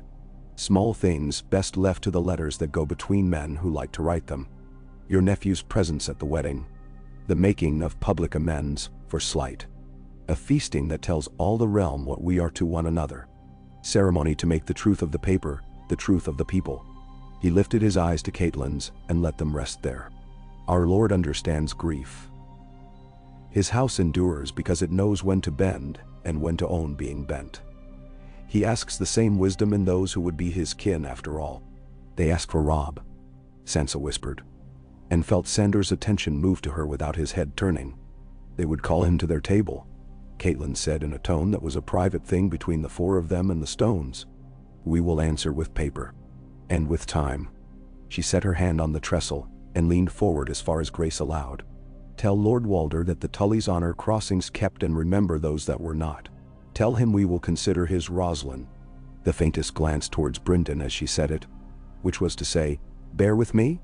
Tell him Riverrun has daughters under her roof as well, and that we guard them as a river guards her fish." Lothar's eyes sharpened. Sansa felt rather than saw the small tilt of his head toward her shadow. He had guessed, and did not yet know he had guessed. "Guard them well," he murmured, as if to himself. "The realm grows hungrier for such meat." He bowed again, and Black Walder grinned with something like hunger, and something like a boy's perverse enjoyment of breaking toys. "And they were gone to eat the meal custom," demanded, and to be watched as they did so, lest they put a finger into someone else's dish. In the courtyard after, Brynden's mouth made a straight line that had laughter somewhere behind it and not an ounce of pleasure. "They want the king," he said. "They want his neck. They will bait their own hook with roast beef and powdered sugar, and see who comes to the table. I do not like hen houses that smile." "Nenham?" "Anims?" "We will answer Robb with everything," Catelyn said. All that Lothar did not say. All that he did and did not know he did. He has a right to the whole of it. She rubbed her thumb. "And we have a right to want a wedding where a girl laughs for once." Sansa sat in the solar that afternoon with a quill in her hand and parchment before her. And the ink bled a little at the edges the way tears do when a proud person finally lets them come. She did not write first. She held the feather and listened to the river. The words came not as poetry, which she had learned how to make beautiful even when she knew it lies, but as things a sister would say to a brother who had become a stranger and yet was hers by a truth older than names. She told him she was alive. She told him the hound had brought her and had kept her from the men who would have sold her to their wrong oaths. She told him their mother stood so straight it made the other men in the room look crooked. She told him of the Frey proposal in simple words that did not gild it. She did not tell him what to do. She remembered the boy who would not be told, and had loved him for it, and had learned to hate it later when that boy had become a man too soon. She wrote only, "I will be here. I will sing if you want it, and I will be still if you want that. I will learn what Mother and Uncle Brynden put in my hands. There is a place for you at your father's hearth, and it is warm even when no fire burns in it." When the quill scraped to a final stop, she blew the ink dry and sealed the parchment with the trout and the direwolf together, the wax catching the light like a thing briefly alive. A boy took it with the reverence boys give to tasks that make them tall. When he had gone, Sansa laid her forehead upon the table's warm wood and let herself breathe a while, with her eyes closed, counting to herself in a way the hound would approve.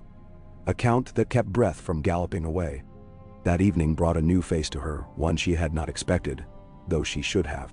The girl came like a cup set down on the table. Quiet, present, fragile only to unkind hands. She was slender and brown-eyed, with a mouth that had practiced smiling against fear, and now could not stop doing it, even when it would have been more politic to let the face hang plain. A chain finer than river run had any right to kept a token at her throat. Her gown had been altered by a hand more skilled at mending than making. For a moment, Sansa saw her as a memory, faintly, without name. Then the name was there. Jane, she said, rising. The word came out with a dozen other names tucked into it. Jane Poole from Winterfell. Jane Farman from an old song. Jean Heatherspoon, who had made laughter in the kitchen at Winterfell when Arya threw flour. None of those were this girl's name, yet the flavor of them helped Sansa find the tone. Your Grace. The courtesy came late, and was therefore more honest. She curtsied low, and Jane caught her hands before she could finish. A breach of everything that would have been proper at court, and right here. No, Jane Westerling said, flushing. Please. Not here. I have done nothing to be so called. I am Rob's wife. The last words had inside them a pride and a sorrow that would have been too much for most girls, and were almost too much for her. Sansa looked at her mother, who stood with Sybil Spicer a little way off, both women hard at work embroidering pleasantry into hard cloth. Lady Sybil wore propriety like a perfume. Sansa could smell the caution in it from where she stood.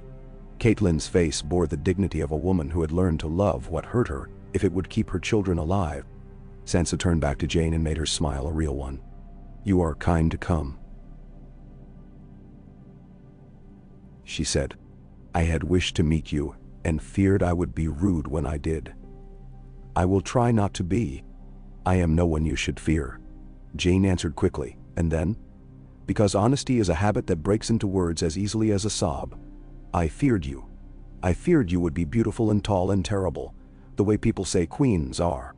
I am terrible very rarely, Sansa said gravely, and the sudden, unexpected laughter between them felt like a door opening to let in a better wind. She took Janie's hands and led her to the bench by the window where the river made a braid of light. They sat. Their fingers did not at once part. Sansa studied Jane's face with a hunger that surprised her. The hunger of wanting to know the woman who shared her brother's name at table and in whispers.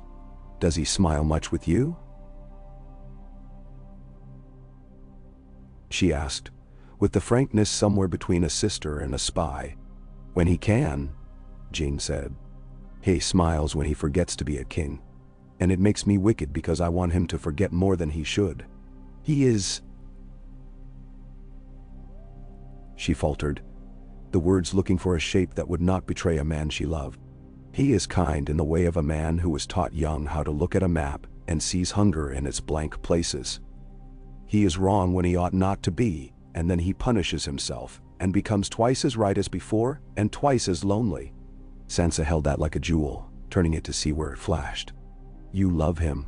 Yes, Jane said, soft as cotton. Then braver, because the confession was done, and the rest could be facts. My lady mother does too, in her fashion. She loves that we are queens. She will not say she loves that, but I have known her mouth my whole life, and the way a lie makes it pinch. She thinks it will last. I do not know.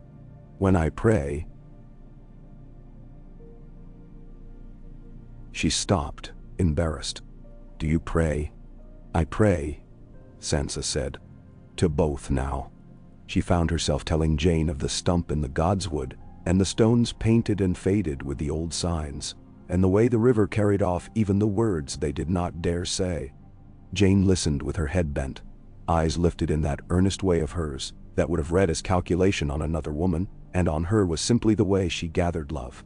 Lady Sybil came to take her daughter back to courtesy. Justice, whatever it is that keeps households from spilling. and she smiled at Sansa with a mouth that did not mind lying and had learned to do it prettily. "My lady," she said, "we are blessed. The maiden is kind beyond hope." The ring on her hand caught the light and showed where the skin beneath had once been plain and was now marked by privilege.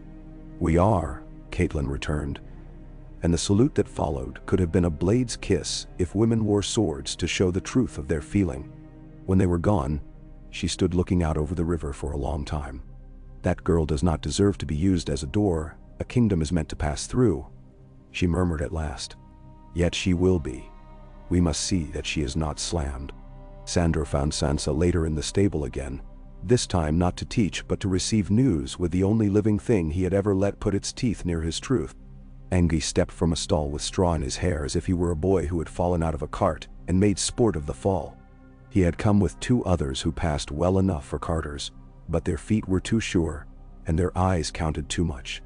Stranger stamped. Anguy grinned at him like a man acknowledging a dangerous beauty, and kept 2 respectful paces out of bite. "We do not come to collect your head," Anguy said plainly. "We heard a song cross the ford and made it to the Tully's table. We came to see whether the song was set down where it meant to be." "It is," Sandor said. He did not ask how the Brotherhood had come through Riverrun's nets. He knew nets and how holes appear in them when men are too busy watching the bigger fish. "You will leave without visiting the kitchen." It was not a question. "We like our bread but we like our heads more," Anguy agreed. He ticked a glance at Sansa, as neat as a stitch. "The maiden of the river sings like the old stones underwater. There's a man to the west would pay silver for the chance to hear it again. He has an order of priests at his elbow, and the habit of dying and standing up again. He says all the wrong things in the right voice." His grin flattened. "He smells Frey moving. He smells wolf blood marked for spilling. I am simple enough to hope he is wrong." Sandor's jaw tightened. "You found a little wolf in the woods?" he asked, and the casualness of the question was not casual at all. Anguy's eyes flickered. "We find many small beasts where the realm has lost its mother," he said, and would not be pinned. When he spoke again, it was to Sansa. "If you see a bird in a boy's hand with the wing slightly crooked, do not fear to set it right and let it go. Some hands will break it for thinking it must be loved that way." He dipped his head. Odd courtliness from a man with leaves in his hair. And he and his fellows were gone like fish into shadowed water. He left a knot in Sandor's mouth that he chewed the rest of the day. At dusk he stood before Catelyn Tully and spoke a thing that was difficult to speak. "Your other daughter," he said, as if the words were stones on his tongue. "There are men who think they have lost her in their arms and then found a way to keep her again. I do not swear it. I tell you the drift of current." "Ah." Catelyn's fingers found the chair's carved arm and did not whiten. "Alive," she whispered. And the whisper had 2 meanings and a pair of knives inside it. She did not ask where. She knew the Brotherhood's scent as well as anyone with ears did. "If you learn more, you will tell me. If it will not make a worse thing," he said, which was as much oath as he gave. She accepted it with a small bow that had, at last, gratitude undiluted in it. The days found a rhythm that had not been imaginable in King's Landing, and therefore felt like luxury, even when it did not bring sleep. Sansa learned to cut cloth under her skirt, so she could run without the frayed thread catching her ankle. She learned to carry the knife at the small of her back, where no man thinks to search a lady, and where the hilt would not knock when she moved. She learned to say little in a room full of men, and have each man believe she agreed with him privately. She learned that a song can be a thing with a spine when you sing it for men who are about to die. She smoothed the flourish out of the words and let them be low and straight, and the men stood a little taller for it, and did not look at her eyes because a man feels naked when his back grows stronger in front of a girl. Edmure came to ask for the song before his ride to the ford near Stone Mill. He wore chain and pride and worry all together and tried to make his mouth look like his uncle's. "Make it something that does not promise too much," he said, rubbing a palm on his thigh without knowing he did it. "I have promised enough." She sang of the river's stubbornness, of its way of finding a course, even when men thought they had bricked it to obedience. She sang not of glory but of the small courage that keeps a man where he should be, when the world tries to convince him his feet are wrong. Edmure listened like a boy who had once sat at his mother's knee and heard the same river in a different key, and for a moment his face was uncomplicated. He thanked her then, and bent and kissed her hand, which embarrassed them both in a way that surprised neither. When he went out, Brynden watched him go with a look a man gives a dog. He has taught as much as he can, and now must watch run the fox alone. Robb's letter came on a raven that had a torn feather in its wing. Sansa's hands shook and she made them stop. Sandor's broad palm was upon the tabletop, not touching, steadying by being steady. Catelyn broke the seal and read, and then read again, the second time aloud. In Robb's words she heard the boy and the king both. He would come to River Run after the business near the stone mill was put to bed. He would pay Walder Frey what could be paid without breaking the crown on his head. He would not be led like a lamb. He wrote Sansa 2 lines more than he wrote his mother. Small words that had Winterfell in their corners and the smell of snow behind them. She took them in and kept them behind her ribs. After that, the waiting changed its flavor. Men began to clean things that did not need cleaning, because idleness was a smell they disliked upon themselves. The kitchens set aside flour. The brewhouse counted casks. Catelyn set a table in her head that was never laid, and gave herself no rest from it. Sansa practiced until the sack tore and the stableboy patched it with a needle too big and twine too thick. Sandor showed her how to put her back to a pillar so no one could come at her from behind, and how to use the angle of a stair to make a man clumsy. He pushed her once, hard without warning, and she fell and learned how to fall. And when she rose with a split at the hem and mud on her cheek, he said, "Good, as if it were the only word the world had for a woman like her." On a gray morning with a smell of rain held back by politeness, Lothar returned with paper.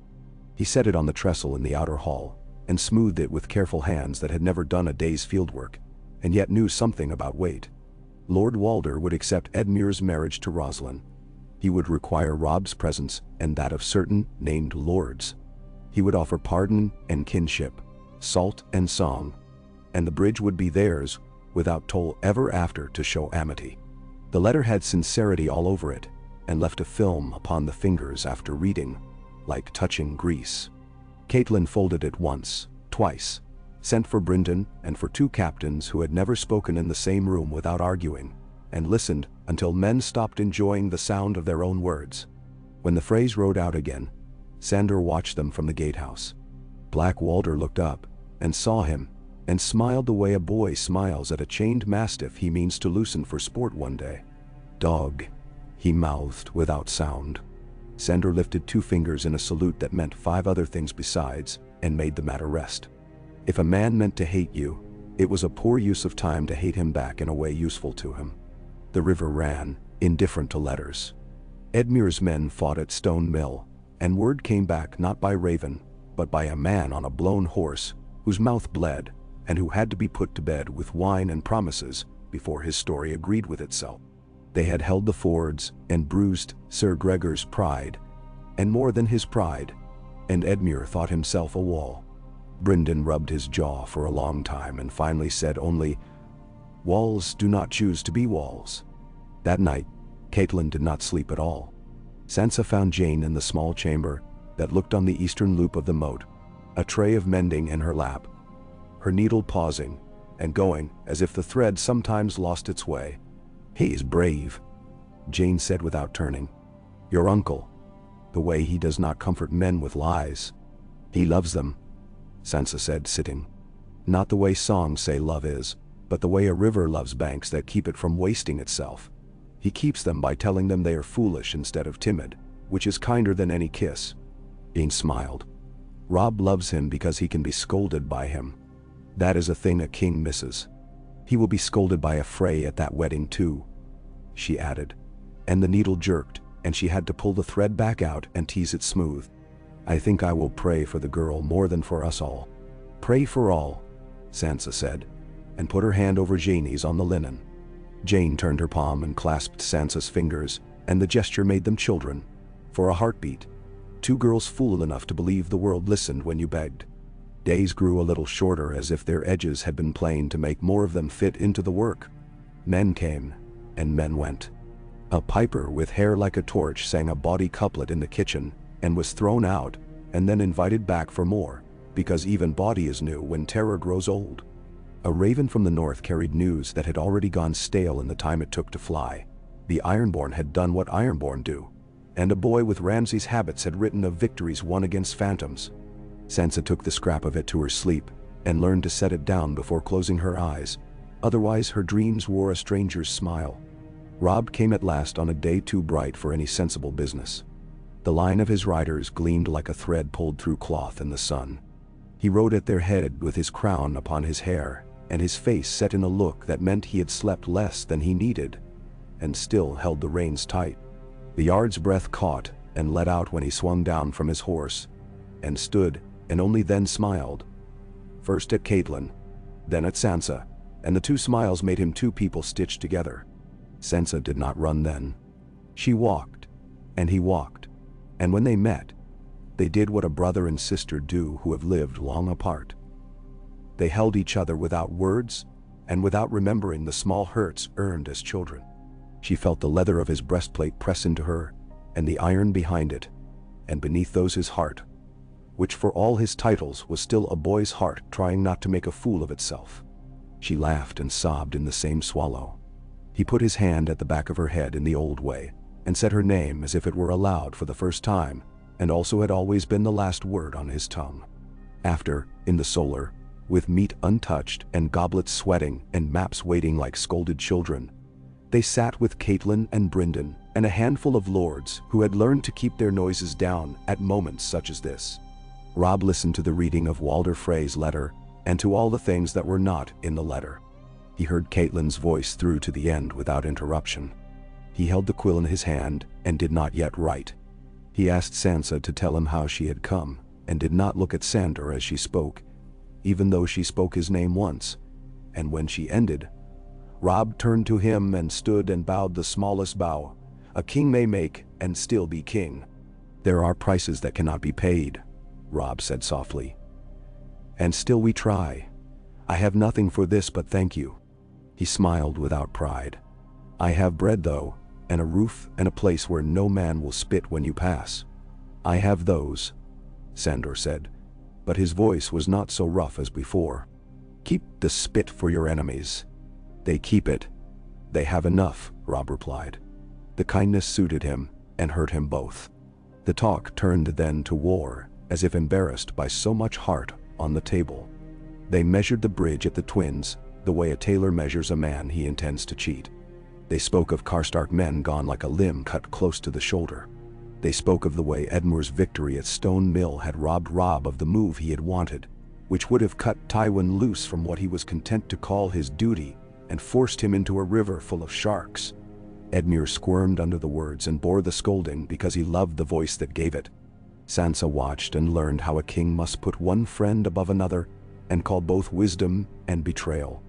When the council ended and the night took them back to their separate beds, Sansa walked with Robb along the inner wall and pretended not to notice the way men tried not to stare. He told her nothing and everything in the space between their shoulders. Do you hate me? He asked at last. For leaving it all to you and Mother and Arya. I hate the men who made it so, Sansa said, surprising herself with the heat of it. Not you. She put her hand through his arm. I hate the men who want to make our names into knives for their tables. I will be the knife if I must, but I will not let them make me into the meal. He looked at her then, really looked, as if trying to find the girl with snow in her hair here in this woman with the river in her eyes. You are not what I had in my pocket as a boy, he said with a broken laugh. I am what the road made, she answered quietly, and what it failed to break. They stood for a time with nothing but the river speaking around their ankles. When they parted, Robb kissed her brow and made the sign his father had made over her once, and which she had thought was magic, and now knew was only love. It still worked. When she slept that night, she dreamed not of King's Landing nor of the cold faces of the Sept, but of the river's hands. They lifted her and set her down on stones placed by ancestors who had wanted to make crossings possible and had known they could not stop every flood. She woke at dawn and found her hand groping for the knife under her pillow. It amused her and steadied her both. In the days that followed, River Run became a ship making ready to turn into a wind it could not refuse. Robb rowed out to meet scouts and back to meet council, and rowed out again. Men took to speaking of him the way sailors do of a captain. They blamed for the weather and trust for the rigging. Edmure tried to be small and failed because he was too large of heart. Brynden praised him where praise would not cost good sense, and kept him from mistakes where he could not be praised.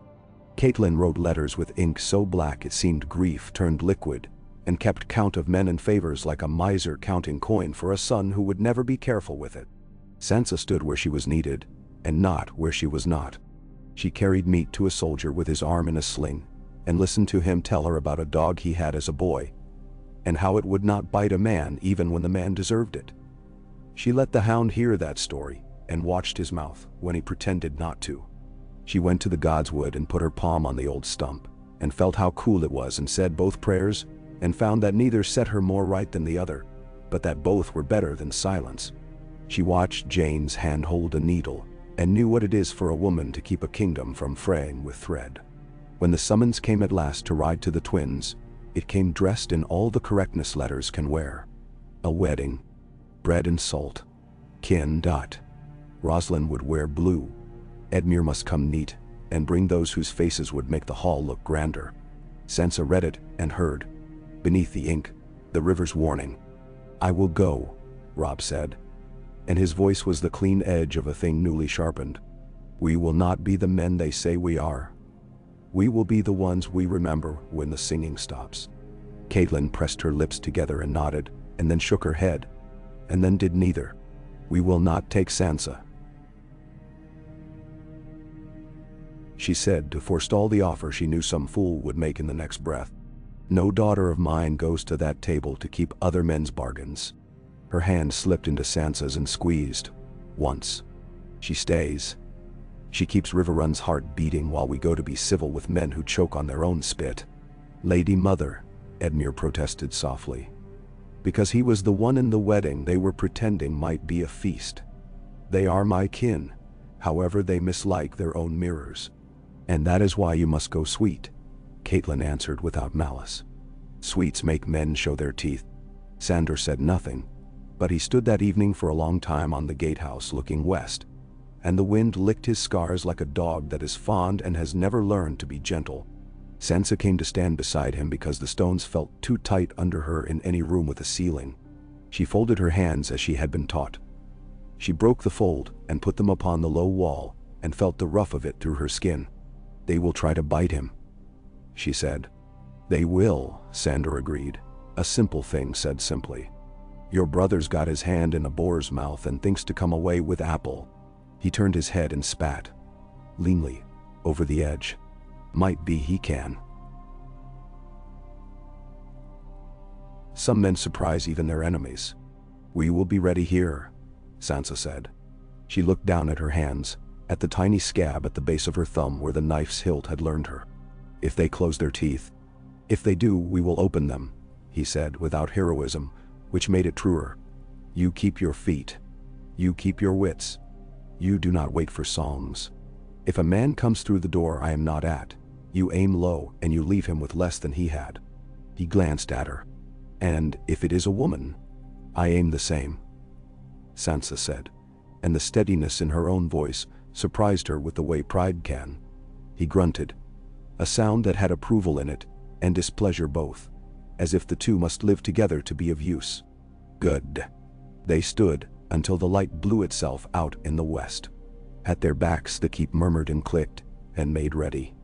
Above them the banners flapped and rested like beasts sleeping half awake. The river talked without stopping, as it had done before them, and would do after them. Sansa thought of Arya without meaning to, and put a thread through the thought to keep it from unraveling her.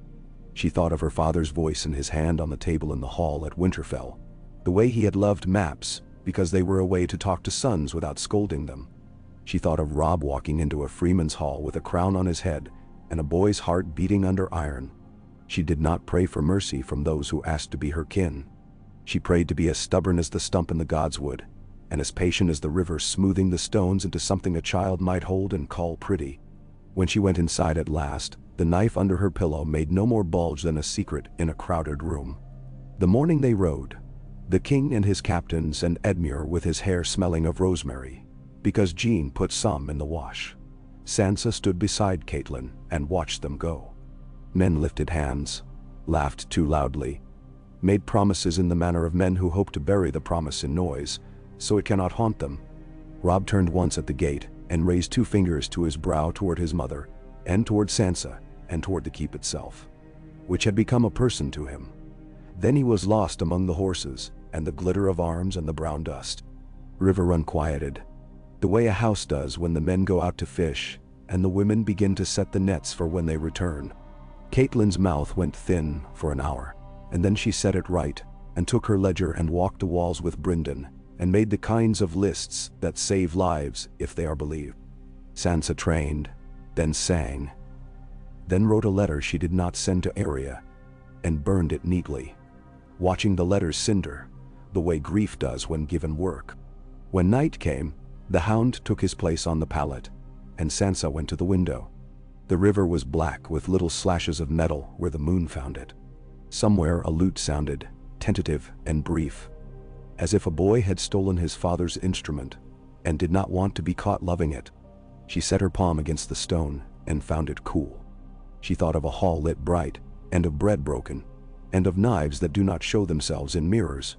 She felt the knife under her pillow like a small truth and let herself breathe. The night took her and did not drag at her heels. The river promised nothing and kept that promise, which is a kind of grace. A.K.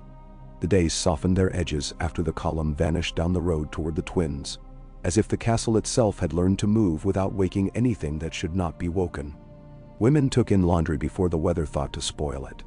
Boys ran messages and learned to go around corners with their shoulders tucked in, so a man with a tray might survive the meeting. Maester Vyman tutted at everything that bled and everything that did not yet, but soon would, and sent boys to fetch willow bark and wine with the same particularity as he sent men to fetch ravens. Sansa learned the turns of Riverrun the way a good seamstress learns the cut of a dress she has not sewn but must mend. There was a door that opened on the main stair, and another behind the buttery that came out at the east gallery.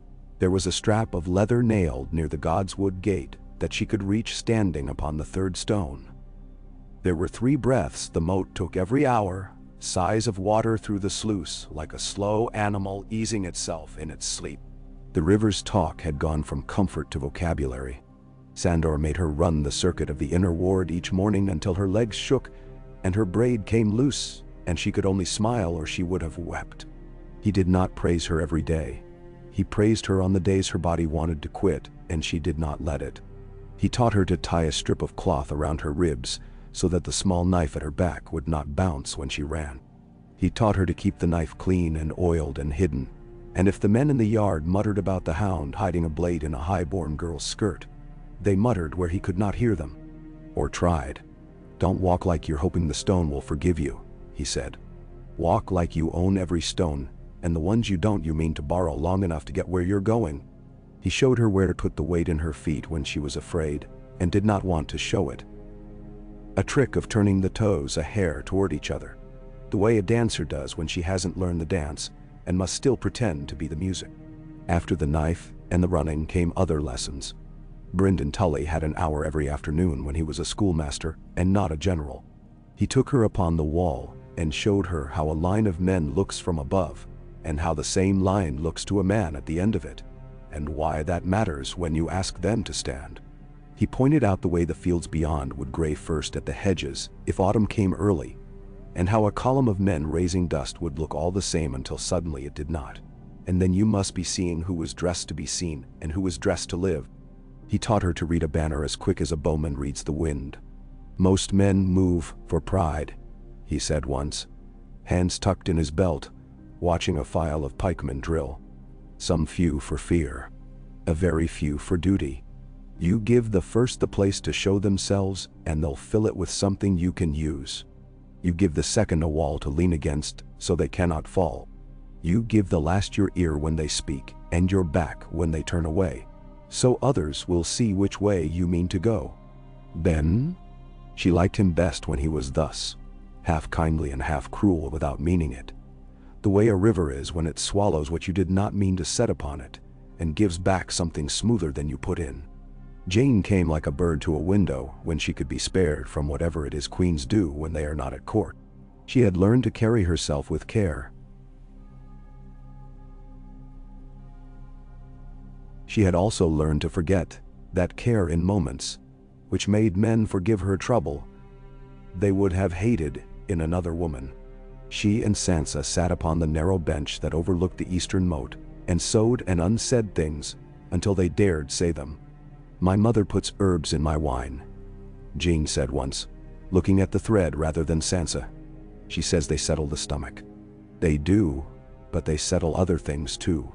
I have not told Robb I do not mean to be a mother until he is a king who lives to be old." She flushed at her own boldness and swallowed. "Does that make me wicked?" "It makes you alive," Sansa answered, with a certainty that surprised her. "There is time yet to be a mother. There may be less time to be a wife." Lady Sybel's eyes watched from doorways and from behind folded hands. When she spoke, she set soft words on a tray and offered them as if they were sweets she had no intention of letting you eat. She and Catelyn had a courtesy between them like a lace collar that had been washed too often. The pattern still showed, but the threads were thin to breaking. Maester Vyman found Sansa in the kitchens with flour on her thumb, where she had touched a loaf before it cooled, and laughed at herself like a girl for it. He asked her to read a ledger with him. Grain in, grain out, men in, men out. And when she mangled a farmer's name from some muddy village, he corrected it gently and told her how to write it so the raven would not lose the way. "And if it does lose the way," he added, with cheerfulness like a soup too thin but warm, "we send another and another, until a raven remembers, and then we keep that raven fat." Sometimes, Thoros men appeared as suddenly and without apology as soup smells. They were always gone before you remembered what you meant to say to them. Angui came once with a scratch upon his cheek and a fern in his hair, and said a thing that sat in Sansa's chest afterward, like a bird without a nest. "The Lightning Lord is struck one time fewer than the number of lives he says he's been given now. I never did read numbers, but this one I can feel." His eyes slid to Sandor as he spoke, and slid back again before the look could harden into anything that needed to be met with a hand. After he left, Sansa found herself at the godswood stump, palm on the cool old heart of a tree that had been cut and would not forgive the cutting, but had not let it unmake the place. She did not ask for Arya to be brought to her. She asked for her to be made stubborn enough to choose her own road, even when the road rose against her. That felt like the kind of prayer the old gods might answer without laughing at her. The first sign came in the birds. A flight of crows went up one evening from the south as if some boy had thrown a black handful of seeds into the air.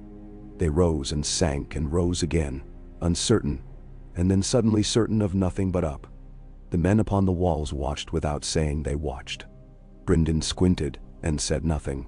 Sandor spat and wiped his hand upon his breeches, and did not look at Sansa because the look would have made the thing too real. The second sign came in the water. The river ran with a chill beneath the skin of it that did not belong to that day. Sansa put her hand to the sluice wall as she had taken to doing, and the stone gave her back a cold that was not of the night. The fish did not show their backs near the surface. The eels were gone from the shallows. Maester Vyman shook his head when she brought him that small nonsense, and then, because he was kind, went to the sluice and put his hand to the wall anyway, and frowned without giving her the satisfaction of seeing his mouth shape the word. The third came with a rider who came all wrong. He had the look of a man who will make the gate whatever it does. His horse was done and did not agree with him about finishing with dignity. The man slid from the saddle just inside the gate and folded down to sit, because if he had tried to stand, he would have fallen. He did not call out. He put his hand upon the stone like a man greeting a friend, and then closed his eyes. The blood upon his sleeve had dried into a crust that had cracked in a dozen places. Sansa was in the yard. She was at his side before she knew, and then Sandor was there and two men with a stretcher and Maester Vyman, with the black bag that was never closed for long. The man's eyes opened as if someone had lit a lantern in a cellar. He fixed upon Sansa's face, not because he knew it, but because it was alive. "Don't," he said, and the word forestalled her comfort as kindly as any comfort could have. He swallowed. Bread and salt. The music. He made a small sound that was not laughter. They played the rains after. Gods, the wolf. Your grace. His eyes fluttered toward Sansa's hair, and then to the Tully banner above the yard, and then he let them rest on Sandor's scars, like a man pinning himself to the world with a thorn, because it was the only thing sharp enough to hold him. "Robb," he said. "Our king." He put his hand to his mouth as if to keep the word from coming out, and in doing so pushed it out quicker. Dead. He did not die of that word. Men do not die of words. He lived long enough to tell more, in fits and starts, the telling like pulling hooks from his own flesh. The crossing. The feast. Rosalind crying for real beneath her veil. The way the music had turned. A man with a drum missing the beat on purpose, and smiling, as if he had made a clever jest with his drumsticks. The bolts. The way the bread and salt lay upon the table, as if it would rise and speak for them, and did not. The blackfish not there to be killed. Edmure taken because men unable to kill a river will content themselves with the bridge. Grey Wind maddened and penned and cut. Catelyn, he did not say lady, or Stark, or Tully, or mother. Only the name because it was the name they had called her when they put food in her hands, and she had made them eat even when terror had knotted their bellies. Catelyn's voice loud at the last.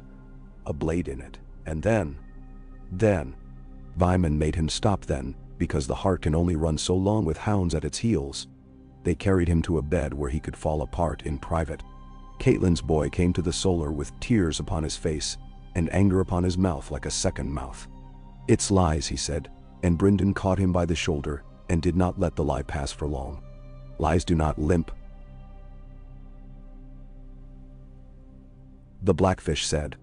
He held himself very still. Sansa saw in him the same stillness she had seen at the edge of the ford, when the current had been trying to take what he had no intention of giving. "Say your grief. Don't drown in your refusal." The sound Sansa made did not seem to belong to her. It was too low for that.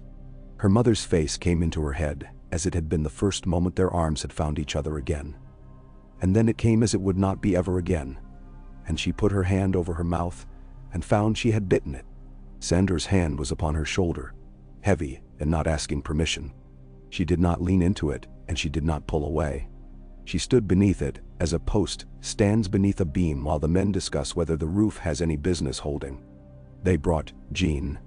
Lady Cybele had her daughter by the elbow, in a grip meant to be read as maternal. Jane's face was white, with the kind of whiteness you see in marble, and in the bellies of fish. She saw Sansa and went to her like a girl to her sister, even though they had never had that between them before, and Sansa caught her as she folded, and felt in her hands how soft this queen was, and how steel does not always know where to grow. "Do not be cruel," Lady Cybele said to the room, joyless and brisk, speaking to grief as if it were a maid who had broken a cup.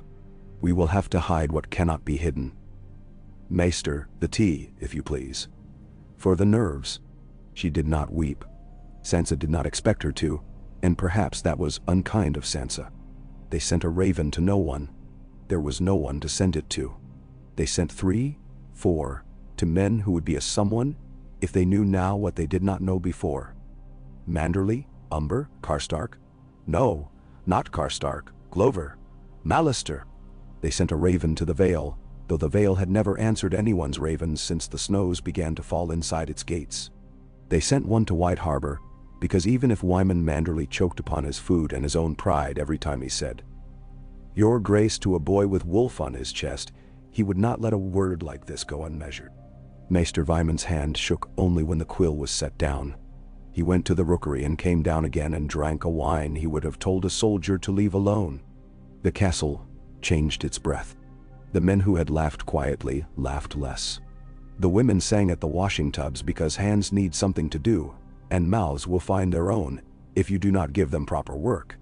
Brynden doubled the watches and halved the rations for the men who grumbled loudest, because he did not intend to starve his discipline first. He sent riders out to see which of their so-called friends would come to the funeral, and who would come with knives. He stood upon the wall and measured distances until the night made them all the same. Sansa went to the Godswood with Jane, and with Sandor at the door like a piece of the old tree that had never been cut. They set the painted stones in a line because neither of them would choose which god to beg, and then they spoke no words. Jane made a small sound at last, and Sansa took her hand and squeezed, and did not say what the hand meant. The words would have broken it. When Sansa was alone at last, she set her forehead upon the stump and spoke aloud to Father, because every prayer she had ever said of him was a whisper, and this deserved more than that. "I am sorry I could not keep her," she said. And then, because honesty once begun is a flood that will not be dammed by dignity, "I am sorry I was not the daughter she deserved before I learned to be the woman I must be now. Teach me not to be cruel. Teach me to be a Stark, even if the snow never comes again." The stump stayed cool under her skin. The river went by pretending not to listen the way old men pretend not to hear a child's questions, because the answers hurt. There was no body to wake. There was no bier to build. There was only a crown that did not return, and a direwolf's head upon a man's neck, if the tale was true, which Sansa hoped it was not, and knew it was. They did what river lords have done since before the Andals. They cast flowers upon the water, and named their dead, and stood long enough to be thought foolish by men who do not know how to stand when standing is all the work that can be done. Sansa spoke her mother's name, and Robb's, and she added the names of men she had never met, because the river would not refuse them. The Mormont who laughed in the psalm, the Manderly who had been too fond of pie and found no pie at the end, the lesser graces of house and hall, whose names would never be in any book if she did not say them, however wrongly. After, there were men in the yard who wanted to drink until they could not remember any song, and the Blackfish would not let them, because men who drink because they hurt wake more cruel than they went to sleep, and cruelty is a luxury only victors afford. Brynden spoke to them as if they were boys he liked, and told them what work needed doing that would empty some of the blood from their heads, and leave them less likely to beat it out upon the wall when night came. They obeyed because they loved him, and because the alternative was thinking. The first fray came at dusk 2 days later, under a flag that looked as if it had been washed in vinegar and dried in smoke. It took all Sansa's new discipline not to smile at the sight. The thing suited them too well not to be rehearsal. He was not Black Walder, and he was not Lothar. He was a fray no one would remember for long enough to fear, and perhaps that was why they sent him. To practice forgetting his face before they had to see it often. He cleared his throat much, and would have looked improved by a barber's attention. "Lady Catelyn Tully is dead," he began, as if they might have missed the point. Brynden inclined his head, and gave him no gift of anger. "By treachery done to the grace of Lord Walder's hall. By—" "If you like," Brynden said. "Come to your meat. Tell me a thing I do not know." The fray swallowed and began again. "Lord Walder sends his affection to his kin by former marriage, and bids them take heart in this new concord that has come upon the realm. He holds Lord Edmure Tully in good health at the Twins. He holds also the child at Seaguard, born strong, and his mother likewise. He offers peace if you will open the gates to his men, and accept Lord Emmon Frey as your lord of this castle. The king in the north." He smiled, as if the phrase made a taste in his mouth like pennyroyal. "Is not, and you will not say he is here. Lord Walder would prefer not to starve his kin behind these walls. He would prefer not to waste lives he may use for other purposes. He offers terms generous beyond reason." "Beyond reason, certainly," Brynden said. "Tell him Blackfish have no taste for being netted. Tell him I will die before I eat at his table, and it will not be a table he sets anyway, since he has trouble standing long enough to lay a trencher straight." He leaned his forearms upon the parapet and looked down at the man as if he were a boy caught thieving nuts. "Tell him we have grain enough to last the winter and the men to hold it. Tell him I have a niece who watches my back and a dog who watches hers, and that is 2 more good sentries than he's got. Tell him if he wants Emmon to sit a seat he couldn't earn, he'd best bring a cushion." The Frey colored, which suited him. "You will regret this pride," he said in a tone that belonged to a man who had seen pride punished, but had never held pride himself. "My lord's patience is not so long as your moat." My moat is fed by 3 rivers, Brynden said pleasantly. I'll put the patience of those against anything you've brought in your throat. The fray left in the manner of men who have made a promise to themselves about how they will be remembered when they are killed and are not sure they will be killed soon enough to keep the memory clean. That night, Sandor set a stool outside Sansa's door and sat upon it with his elbows upon his knees and his hands loose and empty, which was not to say he was unarmed. He let his head fall back against the wall once, twice, like a man teaching it the rhythm of patience. They'll come stupid first, he said, and his voice had the comfort of a kitchen knife, honest and sharp and made for use. Then they'll come clever. Then they'll come with too many by half. The first is the easiest to kill if you don't go out to meet it and trip on your own feet. The second is the hardest, because clever makes men trim their beards and lie neat. The third you don't kill. You dodge until clever gets tired again. Now, do we live? Sansa asked. She had never asked him a direct thing like a beggar before. He did not flinch from it. If we keep our feet, little bird, he said. He turned his head and spat delicately against the wall, and wiped a corner of his mouth with the back of his knuckles. And if the river wants us. The siege did not announce itself with horns and banners, the way songs say a siege must. It arrived with the smell of too many men pissing too close to each other, and with a rash of campfires that sputtered at the edges where men were too idle to mind them. It arrived with barrels being rolled to places no barrels should be, and with laughter at the wrong pitch in the wrong hour. It arrived with men who had once been sworn to River Run, and now wore a fray favor, because favors are cheaper than bread. There were skirmishes, and there were insults shouted, and there were arrows sent more for the message tied to them than for the wound they might make. One arrow carried a ribbon of blue and red from a girl's gown that might have been Rosalind's and might have been any girl's. One carried a scrap of wolf pelt with blood that had dried into black velvet. One carried a line in an unskilled hand, "Surrender and spare Edmure." The archer who fetched it down with his own arrow to keep it from pricking some man who had no business being pricked, brought it to Brynden like a boy who has caught a fish too small to eat, but too pretty to throw away. "Edmure is not spared by our surrender," Brynden said, not unkindly, handing the scrap back. "Edmure is spared by his own wits, and the goodwill of men who like to see lords squirm before they kill them. If he is spared, which he may be, if they mean to use him as a lever." He glanced aside at Sansa, because he did not speak cleverness at women as if women did not know it. "Kin are levers. We will not pretend not to know that. We will only choose when and how we allow the leverage to break us." Jane bore her grief in the manner of a woman asked to carry water from a well gone dry, walking the steps anyway because to stop is to tell the body it may die if it wishes.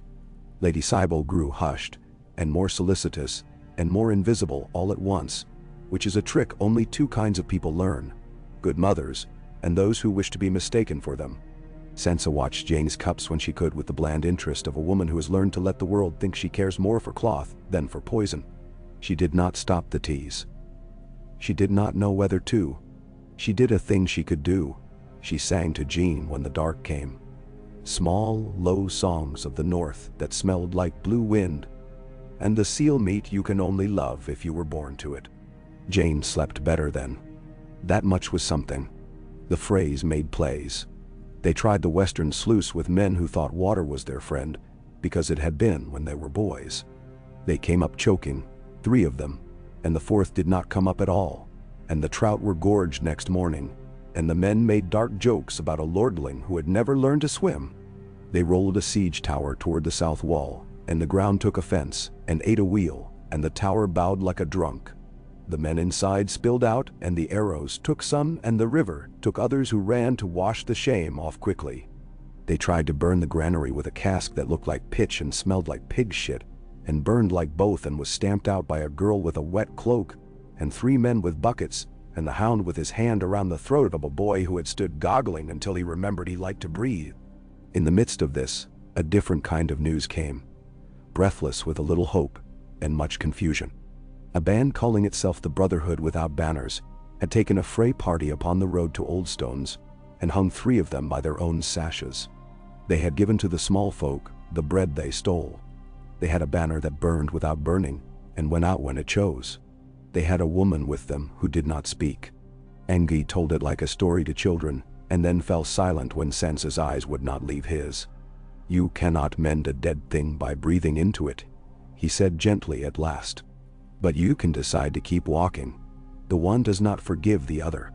Sansa thought of Arya, not because she believed Arya stood beneath any banner a priest carried, but because the words made a lane in her mind through which a small fierce thing might run and be seen without being caught. She let the thought go out the window like a bird, because if you keep such things in your hand, you crush them. When the first winter rain came, it came in sheets like cloth ripped by a giant and flapped upon the fields beyond until the camps were islands, and the men learned to hate their own feet for being attached to bodies. The moat swelled. The river climbed in its bed and laughed softly there at the men with their ideas about walls. In the gallery, Sansa washed mud from her hem and found the knife at her back had rusted a little at the lip of the hilt where the leather wrapped the tang.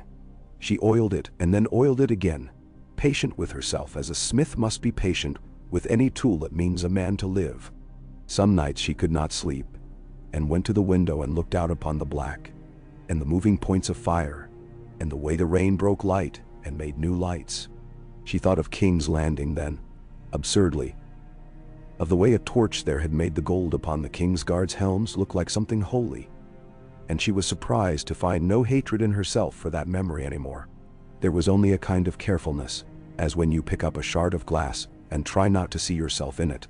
Sandor drank less than he had ever done, which did not keep him from drinking when a man needed a cup to blunt the teeth of the hours. He taught Sansa to wrap her hands before striking, so the skin would not split and the knuckles would have enough of themselves left when she needed them. "A man will hurt you because the world told him he must," he said once, almost mildly. "Another will hurt you because he likes to. Learn to know which. With the first, you speak if there's speaking enough left. With the second, you cut first and argue with the corpse after. And if it is a woman?" She asked again, because something in her wanted to test the edge of that blade until it recognized her. "You do not give her the grace of thinking she cannot be a knife," he said. "That is a thing men give women when they mean to keep them helpless. Don't take it." Word from the north came lean and late and ugly. Bolton men at the Dreadfort had made a wedding of their own and married the north to a leash. A bastard upgraded by his father's pride had taken Winterfell's halls and filled them with his own stink and set hounds to eat the pieces. The men did not. A boy who might have been a prince and might have been a miller's lad had been flayed for his trouble, and the man who led him had died nettled by his own falsehood.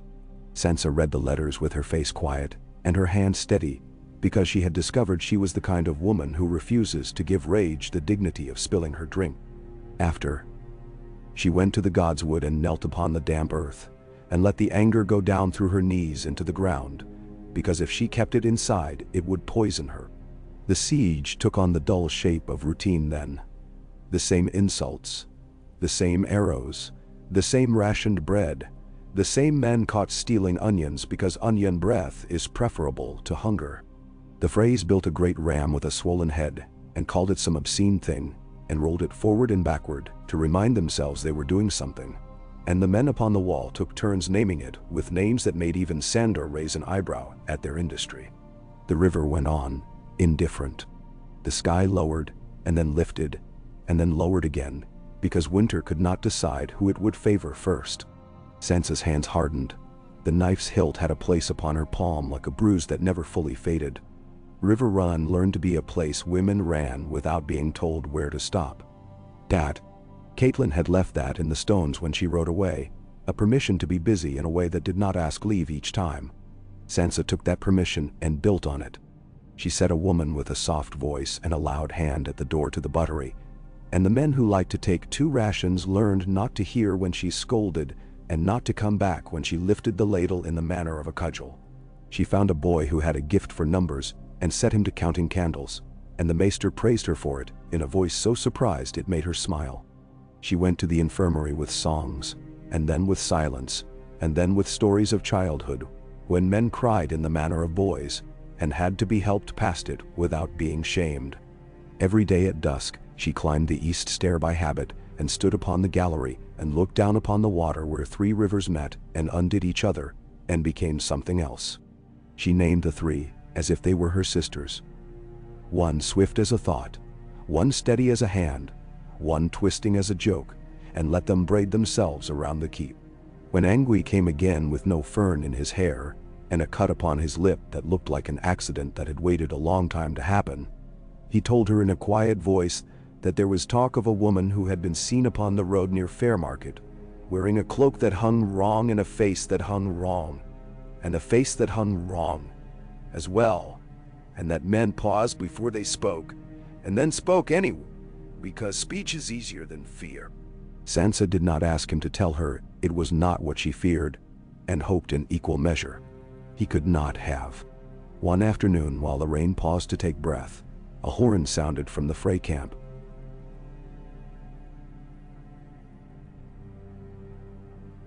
High, merry, almost silly in how little it matched the work before them. Men upon the wall straightened, then laughed in their chests, not nicely. A party came forward with white cloth and self-satisfaction. A tall man with a helmet too handsome for his face, a sallow clerk with a paper, and between them, a figure Sansa knew with her bones before her eyes permitted it.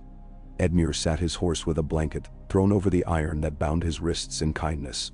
He looked thinner and 2 years older at the eyes, and he looked at the wall as if it were a friend he had wronged, and now must beg to be forgiven. Behind him the Freys smiled with their mouths and not their eyes. "Edmure," Brynden said under his breath. And it was not despair and not contempt, only a man steadying himself to meet what duty demands from people you love.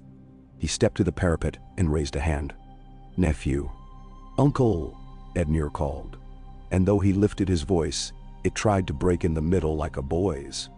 "They want me to say a thing I will not say, but I am to ask that you open the gate and let Emmon in and let these dogs run where they please." He tried to smile and made a grimace instead. "I'm to tell you my wife lies in childbed at the twins, and that her life is forfeit if I do not convince you to surrender. They think I will be the kind of man who counts his own children first. You will be a father before the day is out if I have anything to say in the story," Brynden called back, and the cheer in his tone had iron in it. "You will also be a fool if you think this makes me open my gate. I love you, boy. I will not let that love be the tool of men who do not know the word. Tell them the river does not put itself in a jar because a soft voice asks it kindly." Edmure's head came forward the smallest degree. Sansa saw how he drank that like a thirsty man learning he cannot have water now, and must still endure being parched. "They will set a gallows," he said, as if he were reading a line. And then, because he was a Tully, and his mouth found his own words, even when fed the words of others, "They will set a gallows for any man in their own camp who thinks to pity a man with a child. They are not large enough to see what they do. I am sorry for being lesser than I should have been when it would have mattered." He lifted his chin. "Keep the gate." "We will," Brynden said. He looked down upon the Freys as if they were boys with sticks pretending at swords. "Take my nephew back to his wife. If you touch one hair of the child's head, I will piss in your wine from these walls for a year." "Nand." The tall man in the handsome helm laughed too loudly and wheeled his horse, and the party went back with their prize and their paper. Sansa watched until the last white of the Frey cloth vanished among the tents. She did not know she had been holding the edge of the stone with both hands until she tried to move and found her fingers pain-stiff. That night, the yard smelled of smoke that had not been invited. The Freys had tried the granary again. They would keep trying until one attempt taught them something they could understand. Sandor woke at the first sniff of it, and had men with buckets before the bell sounded. Sansa stood in the doorway with a cloak around her shoulders, and watched the men do the work, and saw which shouted for show, and which shouted because men do not move else. She put a hand to the wall to steady herself as the fire hissed, and the water hissed back. When the hiss fell to steam and the steam to nothing, she found herself laughing softly, not because it was funny, but because the sound was all that kept the world from being too tight. In the morning, the freemen who had fished the moat for carp brought up something that made the smallest boy in their company drop his line and be sick behind the postern. A man's hand with a ring upon it that had been meant to look like leaves and now looked like nothing. The river kept its secrets even when it gave back pieces. Sansa had the hand buried with the same care as she had seen given to men with names, And to the boy who had sicked, she gave the task of oiling the crossbows on the east wall, which he did with the precision of a lad who has been allowed to forget his first failure with a new one. On a day when the clouds stacked like loaves rising, and the smell of steel hung beneath them, Sansa went to the small armory where the better blades were kept locked in wood and iron. The keeper of the keys was a man with a scar under his left eye that looked like a worm trying to burrow up. He loved his tools and did not love men. She asked him to show her the places where a knife might break if you asked too much of it. He did so, gruff and careful and condescending, in a way that let her see he would have been less kind if she had been a man. She thanked him and learned the lesson anyway.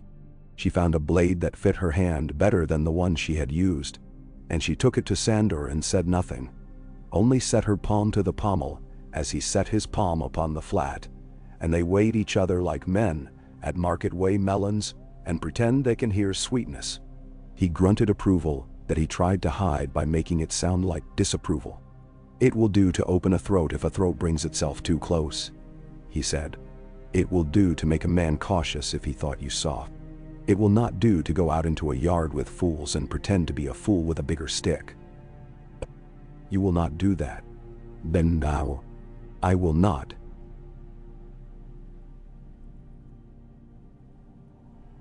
She said, and the knowledge felt like a communion more honest than any she had ever taken at a Sept. The siege taught patience as a blacksmith teaches iron, heat and hammer, time and repetition. The worst things do not always come quick. Sometimes they come as routine. Sansa told herself this and believed it, and learned to fill the routine with something that did not waste her. She set girls to cutting bandage strips and old men to twining rope and boys to counting fletched arrows and unfletched.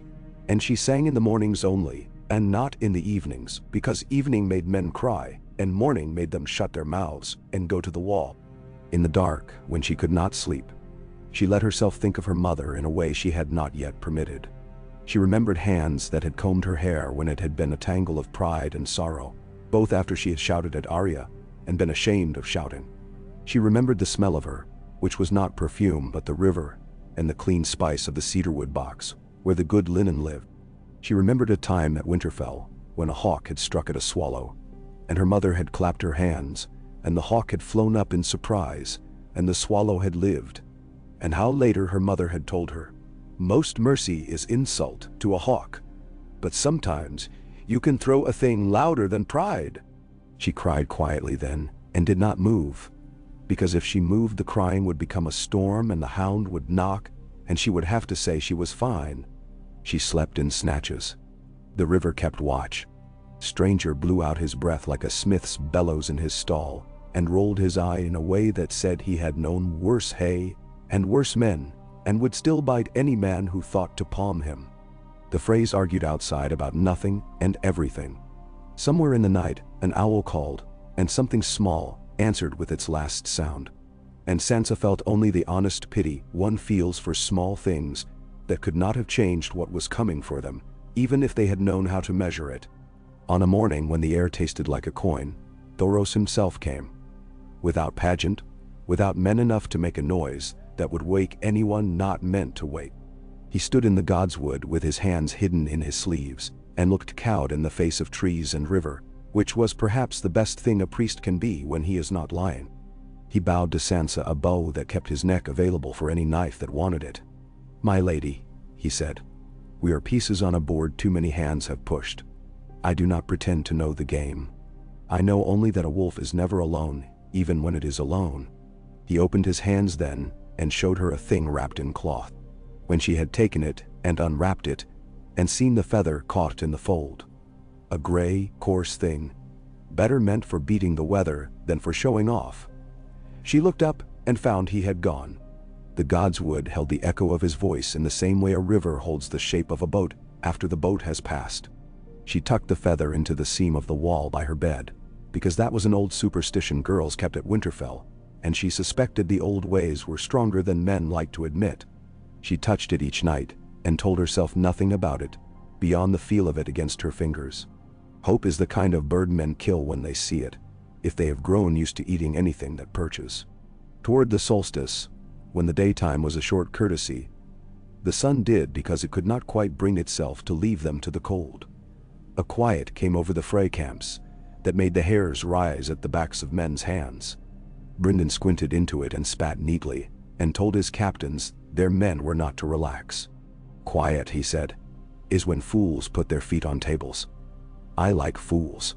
They make killing easier, but I don't like losing fools of mine to them.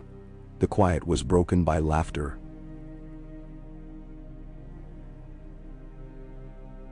And near, and badly timed. A small Frey party had tried the North Sluice again and been repelled not by men, but by ice. They had come away with bruises and soaked pride, and a story worth half of an evening's entertainment among their own. The laughter carried oddly upon the cold air. It sounded brittle. The men upon the walls did not laugh back. Sansa stood with her hands under her cloak and watched her breath make a little cloud, and felt in her belly an old child's sensation, the sense that someone is about to be hurt by furniture they do not realize is there.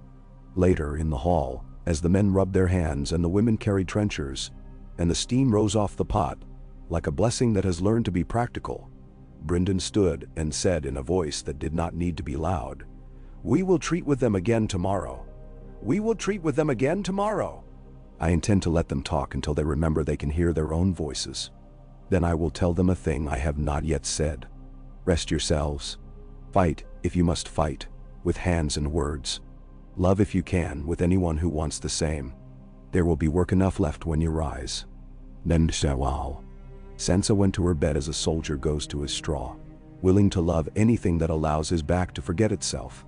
She lay down and set her hand under the pillow, and found the knife, and then found her own hand with the other hand, and let the two make an agreement she did not need to understand to honor. Beyond the door, Sandor took a pull from his skin and wiped his mouth, and settled himself as a dog settles when the night has given him no reason to get up anymore.